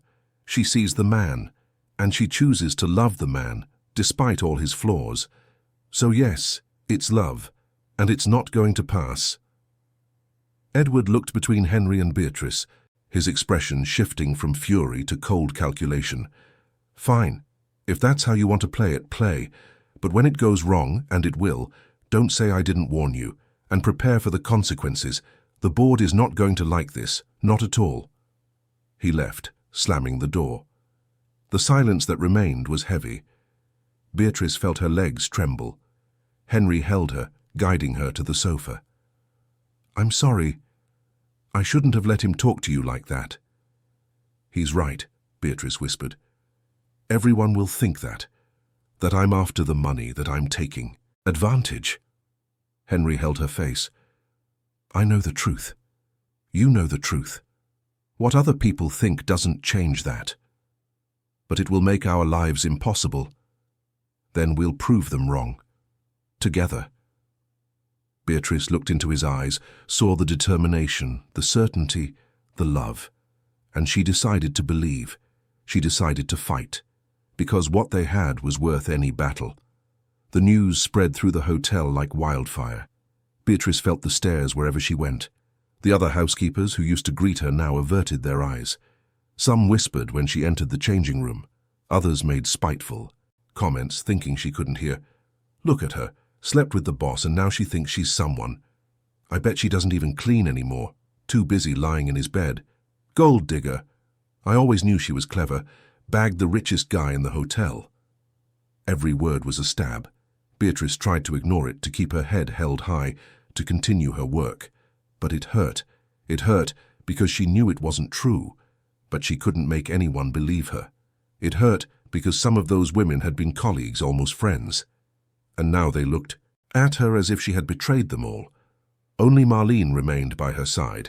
The older woman continued to talk to her normally, have lunch with her, and defend Beatrice when she heard a particularly venomous comment. You don't know the whole story. You have no right to judge. It was on a particularly difficult afternoon that Marlene pulled Beatrice into a corner of the changing room, away from prying eyes. How are you holding up through all this? Beatrice tried to smile, but couldn't. Badly, I'm holding up badly, but what can I do? I love him, Marlene. I really do. It wasn't planned, it wasn't calculated, it just happened, and now I'm paying the price. Marlene took her hands. Listen to me, girl. True love always comes at a price. It always demands sacrifice. The question is he worth it? When you look at Henry, when you're with him, does all of this you're going through make it worthwhile? Beatrice thought.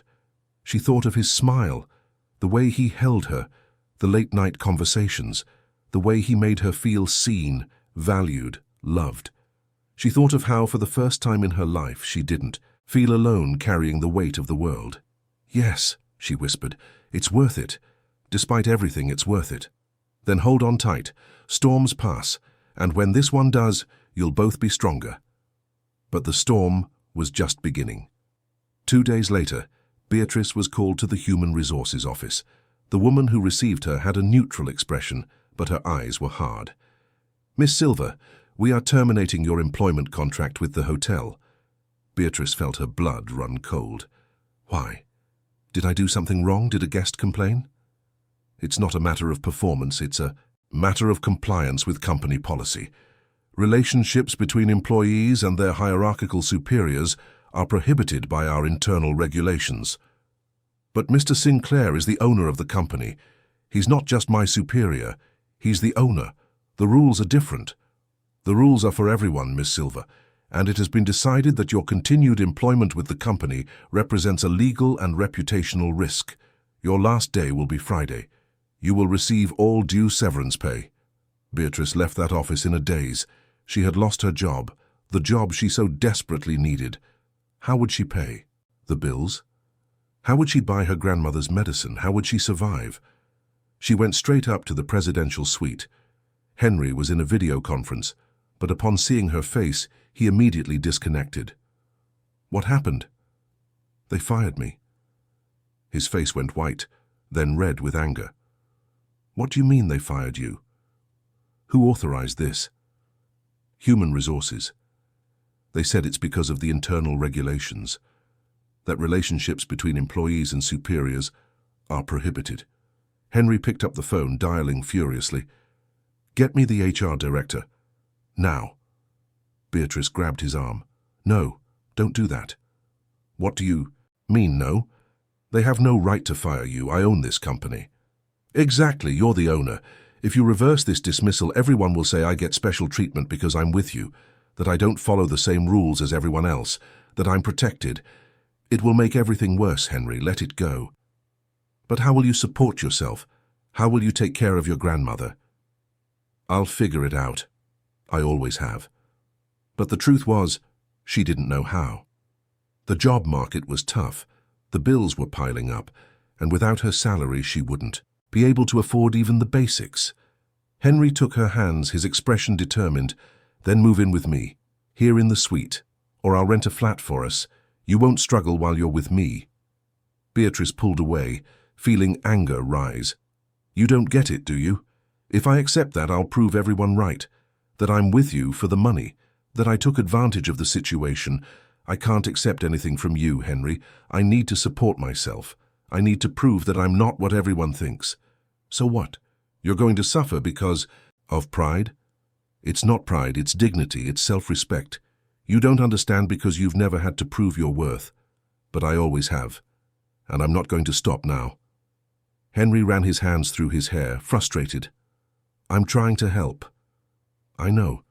But it's not the kind of help I need. I need a chance, an opportunity to do something for myself, to build something of my own, to be more than the billionaire's girlfriend."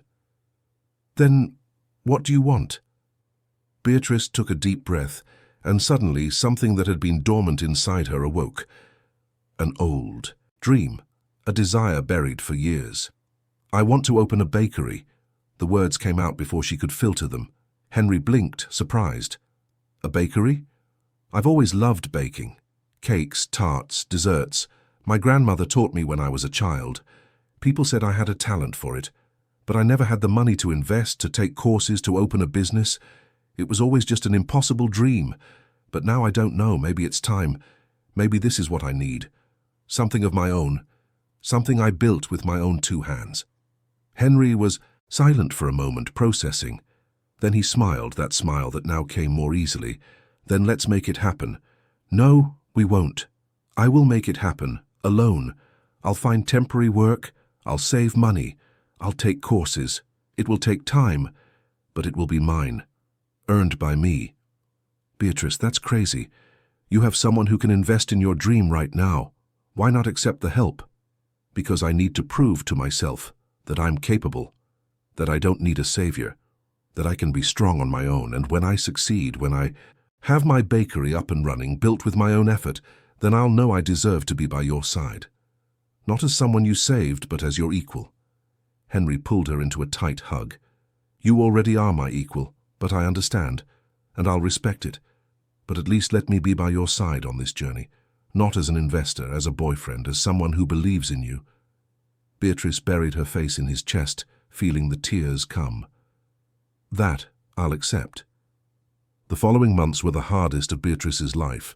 She found a temporary job at a local bakery, waking up at 3 in the morning to start. The pay was lower, the work harder, but she was learning recipes, techniques, about ovens, about ingredients, absorbing everything like a sponge. At night, she took free online courses on entrepreneurship, financial management, marketing. Henry offered help with the lessons, explaining business concepts she didn't understand, but always making it clear that she was the one making the decisions. He was just a guide. Beatrice started baking at home, testing recipes, asking neighbors to try them. Mrs. Eleanor became her main taste tester, giving honest feedback on every cake, every tart. The grandmother saw her granddaughter being reborn, saw the sparkle return to her eyes, and even though she was sick, she made a point of helping in any way she could. Her relationship with Henry also evolved. They learned to navigate their differences. He learned not to try to solve everything with money. She learned to accept emotional support without seeing it as weakness. They fought a few times, especially when one's pride clashed with the other's stubbornness. But they always came back to each other because the love they felt was greater than any disagreement. It was 3 months after her dismissal that everything changed again. Beatrice was working at the bakery when she got a call. It was Henry, his voice tense. "You need to come, now. It's about my father." Beatrice dropped everything and ran. She took a bus, a train, the tube, and arrived at the hospital in the Cotswolds 3 hours later. She found Henry in the corridor, his face pale, his eyes red. "He's asking to see you, before it's too late."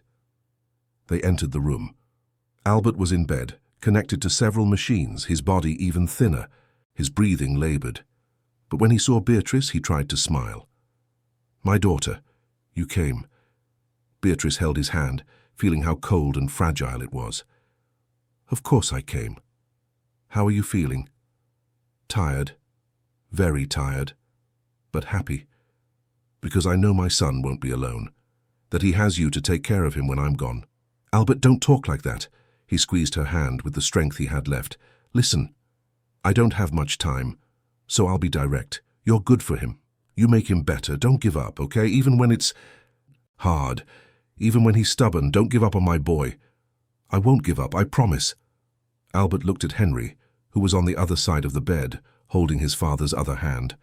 "And you, son, let her help you. Let her in. Don't make the same mistakes I did. Don't let pride and fear rob you of happiness. You deserve to be happy. You both do. Dad, I love you. I'm sorry it took me so long to say it." Albert closed his eyes, a tear rolling down his cheek. "I love you too, son. I always have. I just didn't know how to show it." He passed away 2 hours later, with Henry holding one hand and Beatrice the other. It was peaceful, painless, like falling asleep.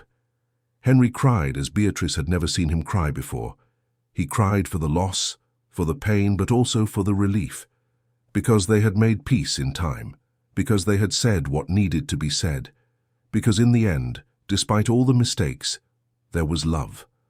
The funeral was large, filled with business people, politicians, important figures. Beatrice stood by Henry's side the entire time, holding his hand, being the anchor he needed.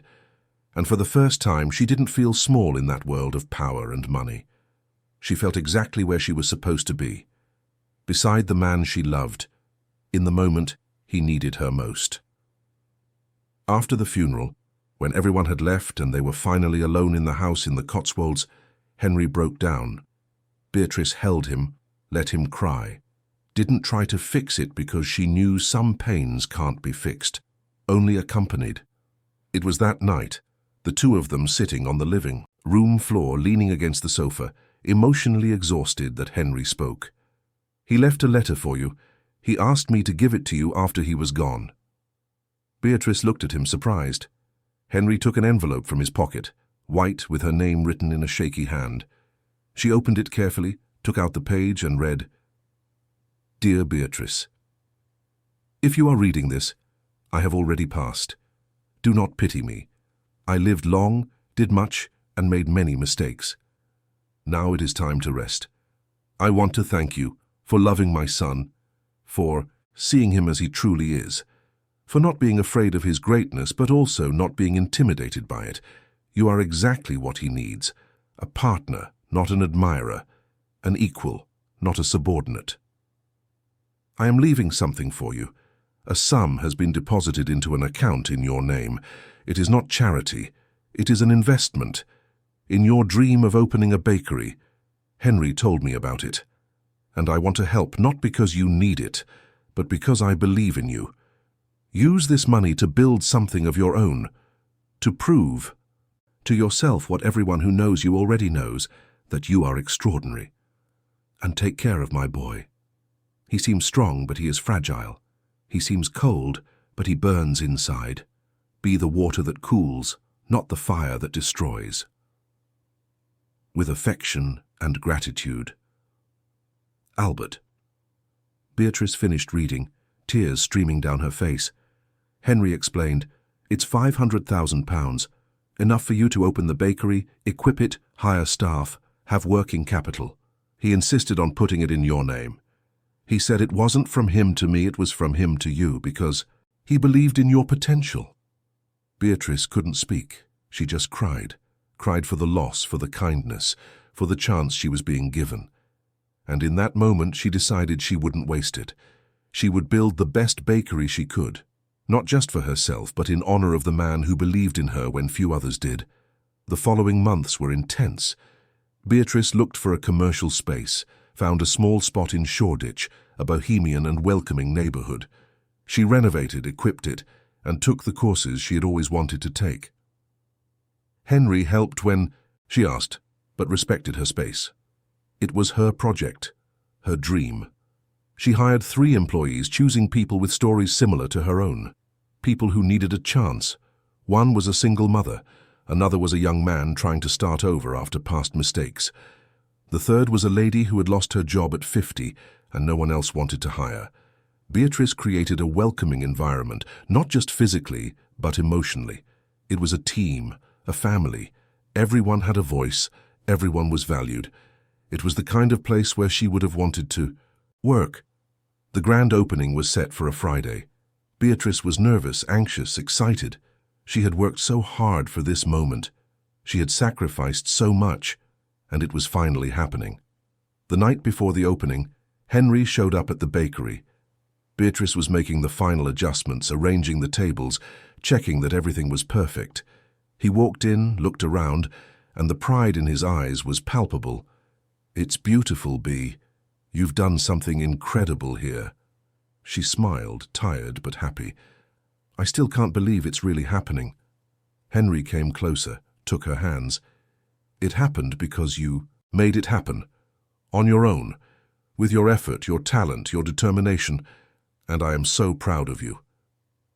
Beatrice looked at him, at the man who had entered her life in the most unlikely way and who had changed everything, who had supported her without suffocating her, who had believed in her when she doubted herself, who had respected her need to fly with her own wings. "It wasn't on my own. I had you, not as a savior, but as a partner. And that made all the difference."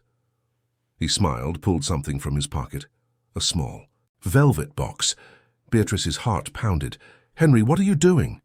He knelt right there in the middle of the still empty bakery, surrounded by the smell of freshly baked sweets and realized dreams. "Beatrice Silva, you came into my life when I was completely lost. When I had forgotten how to feel, how to live, how to love, you taught me everything all over again. You taught me that strength is not the absence of fear, but the courage to carry on despite it. You taught me that love is not control, but partnership. You taught me that success is not how much you accumulate, but how much you build. And I want to spend the rest of my life learning more from you, building more by your side, loving more each day. Will you marry me?" He opened the little box, revealing a simple but beautiful ring with a single diamond that sparkled in the soft light of the bakery. Beatrice looked at the ring, at him, and felt her chest explode with happiness. Yes. 1,000 times, yes. Henry slid the ring onto her finger, stood up, and kissed her. And in that kiss was promise, hope, a future. When they parted, Beatrice rested her forehead against his. "But there's one condition," Henry smiled. "What is it?" "You'll have to learn how to make desserts. I won't have a husband who can't tell the difference between meringue and a macaron." He laughed, a genuine, free sound. "I'll enroll in your classes. I'll be the worst student you've ever had. I'm counting on it."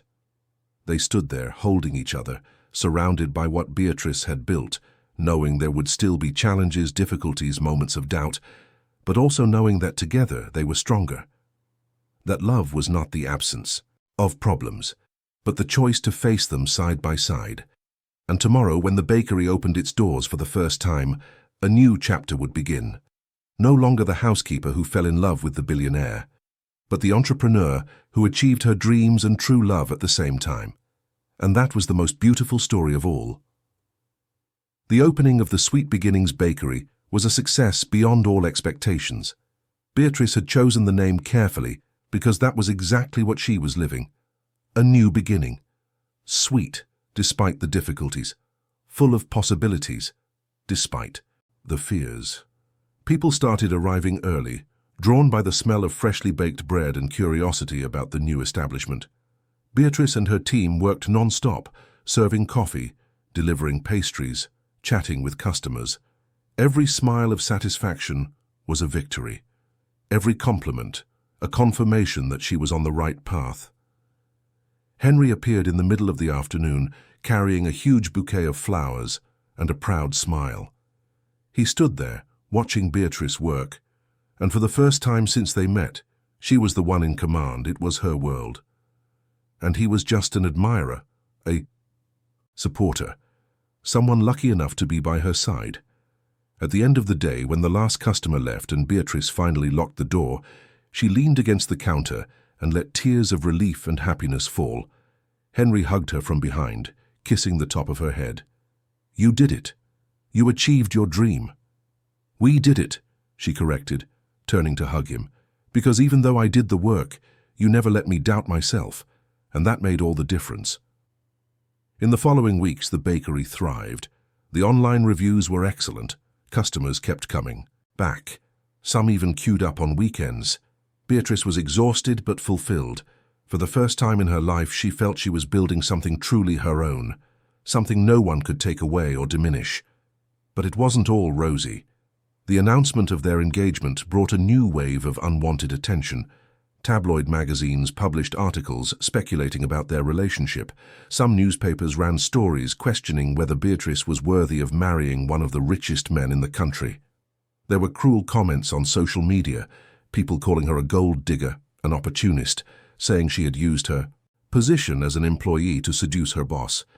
Beatrice tried to ignore it, but it was hard. Every malicious comment was a stab, every speculation about her intentions, a stain on her achievement. She worked twice as hard to prove she was more than just Henry Sinclair's fiancée. But the more she proved, the more some people tried to tear her down. It was on a particularly difficult night that Beatrice broke down.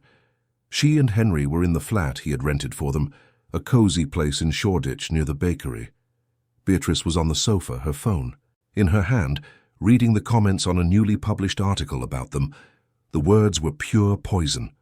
Henry firmly took the phone from her hand. "Stop reading this stuff. It's not worth it." "But they're right about some things," Beatrice whispered, her voice broken. "I was a housekeeper. You're a billionaire. It's natural for people to question it, natural for them to doubt. And maybe, deep down, they're right. Maybe I'm really not good enough for you." Henry held her face in his hands, forcing her to look into his eyes. "No, don't you say that. Don't you ever. Say that again. You are the strongest, most courageous, most incredible woman I have ever met. You built a life from scratch. You take care of your sick grandmother without complaining. You opened a successful business with your own 2 hands. You taught me how to live, to feel, to love. How is that not being good enough? What more do you need to do to prove your worth? But they'll never accept it. They'll never see me as your equal." "Then it's not their acceptance that matters. It's ours. Do you accept me? Do you love me despite all? Do you... my flaws, my cold past, my mistakes?" "Of course I do. And I accept you, I love you, I admire you. To me, you are more than enough. You are everything. So to hell with everyone else. Let's live our lives, build our future, and let them say what they want. In the end, the truth always prevails." Beatrice nestled into his arms, allowing herself to believe, allowing herself to trust that their love was strong enough to withstand any storm. The wedding preparations began. Beatrice wanted something simple, intimate, away from the spotlight. Henry agreed immediately. They decided to have the ceremony at the bakery itself, on the day it completed 6 months of operation. It would be just close friends, family, and the people who truly mattered. Mrs. Eleanor was radiant with the preparations. Her health had improved a little with the medical care they could now afford. She was still fragile, but she was present, lucid, happy to see her granddaughter achieving all her dreams. Marlene was asked to be Beatrice's maid of honor. The older woman cried when she received the invitation, saying it was an honor to have witnessed that journey from the beginning. She had seen the scared girl from the first day at the hotel transform into a powerful, fulfilled woman. It was 2 weeks before the wedding that Edward, the shareholder who had confronted Henry months ago, reappeared. He scheduled an urgent meeting with Henry, saying it was about the future of the company. Henry accepted but asked for it to be at his office, not the hotel. He wanted to keep a distance between his business and his personal life. Beatrice was at the bakery when Henry called, his voice tense. "I need to tell you something. Edward is trying to organize a board vote to remove me from the company's presidency." "What? Can he do that?" "Technically, yes. If he gets a majority of the shareholders' votes, he can oust me, and he's using our relationship as his argument, saying I've lost focus, that I'm making emotional decisions instead of rational ones, that I'm risking the company's reputation." Beatrice felt her blood run cold. It was exactly what she had feared, that their love would cost Henry everything. Everything he had worked for, everything his father had built. "Henry, I can't let you lose everything because of me. If that's what it takes to save the company, we'll postpone the wedding, or we'll break up. Anything so you don't lose your legacy." The silence on the other end was long. Then Henry's voice came, firm and determined. "No, we're not doing that. I'm not choosing between you and the company. Because you are part of my life now, you're part of who I am. And if the shareholders can't see that a balanced, happy, fulfilled man works better than an empty, lonely one, then they don't deserve to have me as their president. I will fight to keep my position, but I will not give up on you, ever. But Henry, Beatrice, you taught me that success isn't just about money or power. It's about living a life worth living, and a life without you isn't worth living, so we'll face this together, like we always have." The board meeting took place 3 days later. Beatrice didn't go, but she waited anxiously in the flat, pacing, unable to concentrate on anything. The hours dragged on like days. When Henry finally arrived, it was already night. Beatrice ran to the door, trying to read his expression, but he was neutral, tired. She couldn't decipher it. "So?" Henry came in, took off his jacket, loosened his tie. Then he looked at her, and a slow smile spread across his face. "We won. By a small margin, but we won. Edward didn't get the votes he needed. Some shareholders I thought were against me actually supported me. They said they see the difference in me, that the man I'm becoming is a better leader than the man I was, that you brought me balance, not distraction, that humanity isn't a weakness in business, it's a strength." Beatrice felt tears of relief stream down her face. She ran into his arms, holding him tightly. "I was so scared you would lose everything." He held her tight, kissing the top of her head. "Even if I had lost it, it wouldn't have been everything, because you would still be here, and you're what matters most." Edward resigned after his defeat. He left the company with bitterness, but he left, and Henry could finally breathe easy, knowing his place was secure. Not just as president, but as a complete man. A man who balanced business and personal life, power and love, professional success, and personal happiness.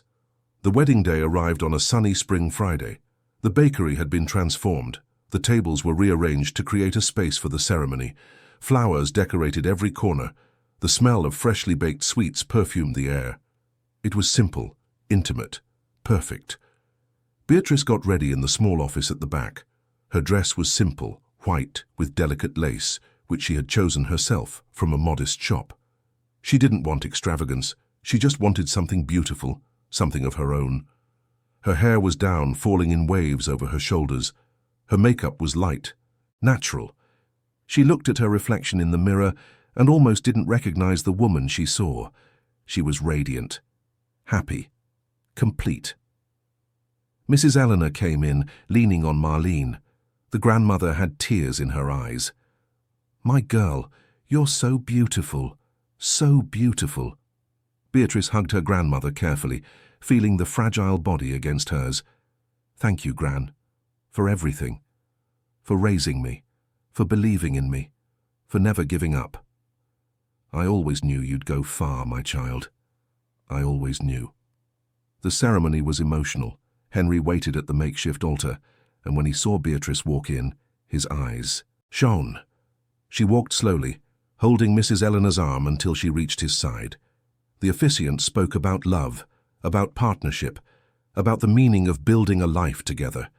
But what really mattered were the vows they exchanged. Beatrice went first, her voice trembling with emotion.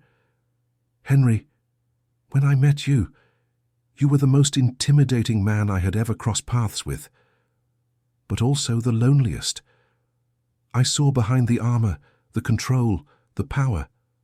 I saw a man who was afraid to feel because feeling meant losing control. And I understood that because I was afraid too. Afraid to dream because dreaming meant risking my heart. But we met in the middle. You gave me the opportunity to achieve my dreams. I gave you the opportunity to feel. And together, we discovered we are stronger. I promise to love you not despite your flaws, but with them. I promise to challenge you when you're wrong, support you when you're right, and walk by your side always, no matter the path. Because you are no longer my boss, my investor, my boyfriend. You are my partner, my equal, my love. Henry wiped away the tears that were streaming down. His face took her hands in his and spoke, his voice hoarse with emotion. Beatrice, you came into my life like a hurricane. You messed up all my certainties, knocked down every wall I had built, forced me to look at the emptiness of my existence. And I hated you for it at first. I hated it because it was easier than admitting you were right, but you didn't give up, even when I was a coward, when I ran away, when I tried to control you. You stood firm, dignified, true, and you taught me that love is not possession. It's freedom. I promise to never try to control you again. I promise to respect you, to honor you, to value you every day. I promise to be worthy of your love. And I promise that when I fail, because I will fail, I will have the humility to acknowledge it and the courage to do better. Because you deserve the best, and I will spend the rest of my life trying to be that for you. There wasn't a dry eye in the bakery.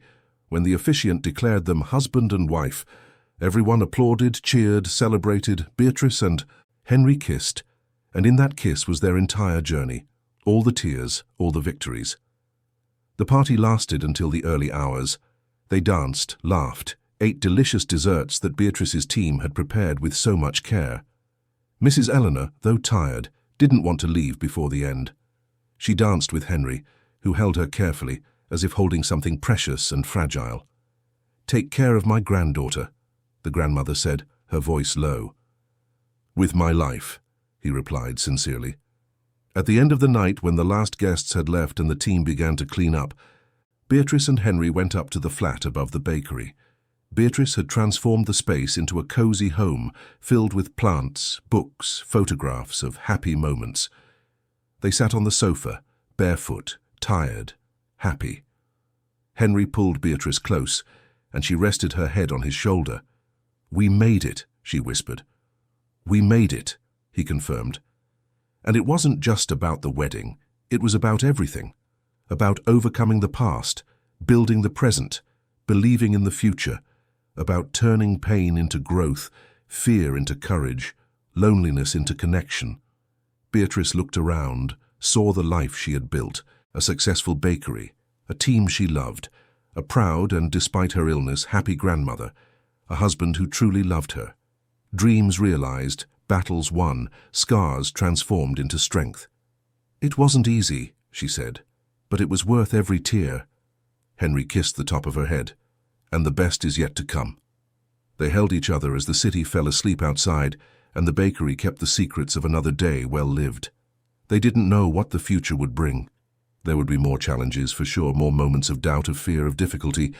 But now they knew how to face them, together, always together. Because true love is not the absence of storms.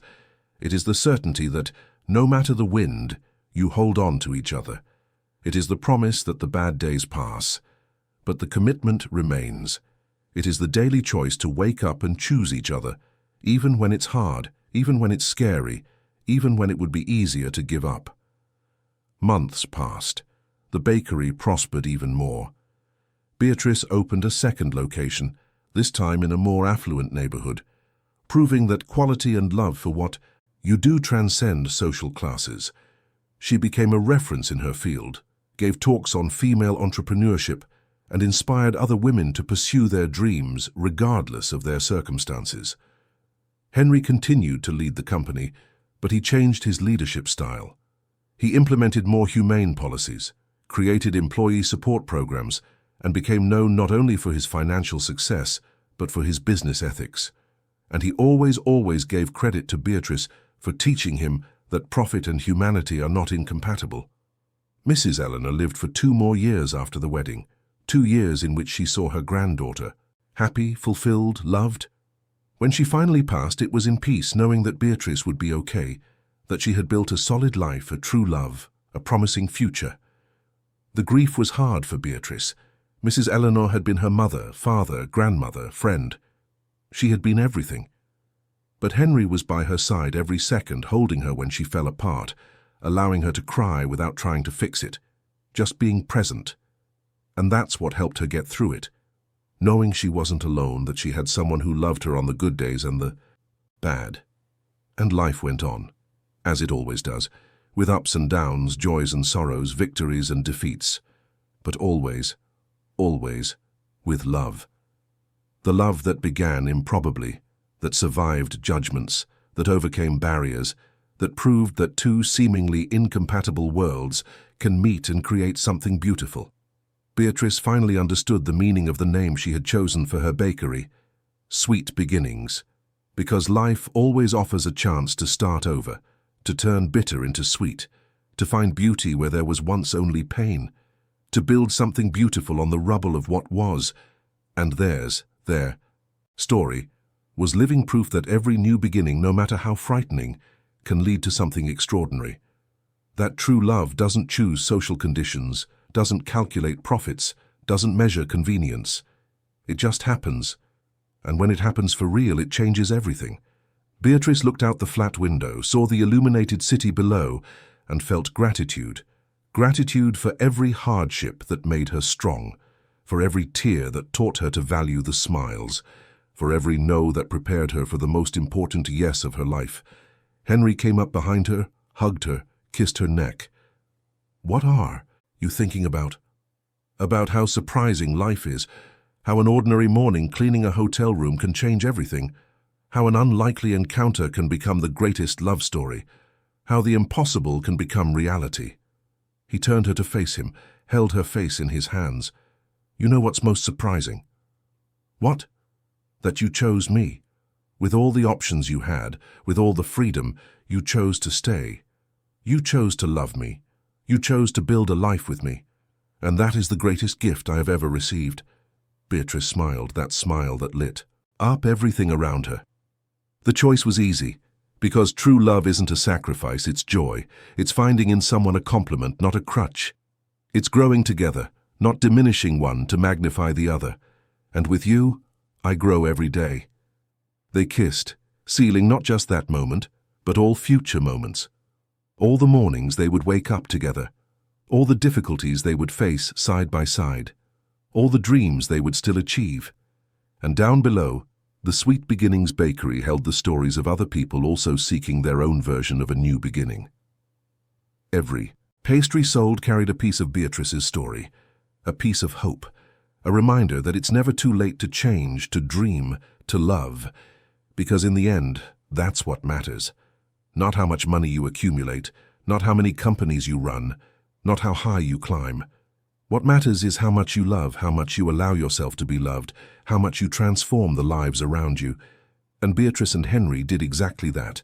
They transformed their own lives, and in the process they inspired countless others. They proved that barriers are built by societies, but love tears them down, that social classes are human inventions, but true connections transcend any invention, that in the end we are all just people looking to be seen, valued, loved. Their story doesn't end here, because true love stories never end. They transform, evolve, mature, but they continue, forever. And somewhere in London, a bakery called Sweet Beginnings continues to serve not just delicious desserts, but also hope. The hope that new beginnings are possible, that dreams are achievable, that love, when true, conquers all. End of story. Before you go, leave a like and subscribe to the channel. This story will move you from beginning to end. Dear listeners, we hope the story of Beatrice and Henry has touched your heart deeply. If you were moved by this journey of overcoming, courage, and true love, please leave a like, subscribe to the channel, and tell us in the comments which moment stood out to you the most. Was it their tense first meeting at the hotel? The mirror test that revealed Beatrice's courage? The moment Henry opened up about his father's illness, Beatrice's struggle to achieve her dream of the bakery, the marriage proposal in the middle of the bakery, or the emotional vows they exchanged at the altar.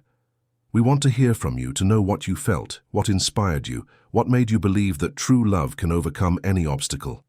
Share this moment with our community.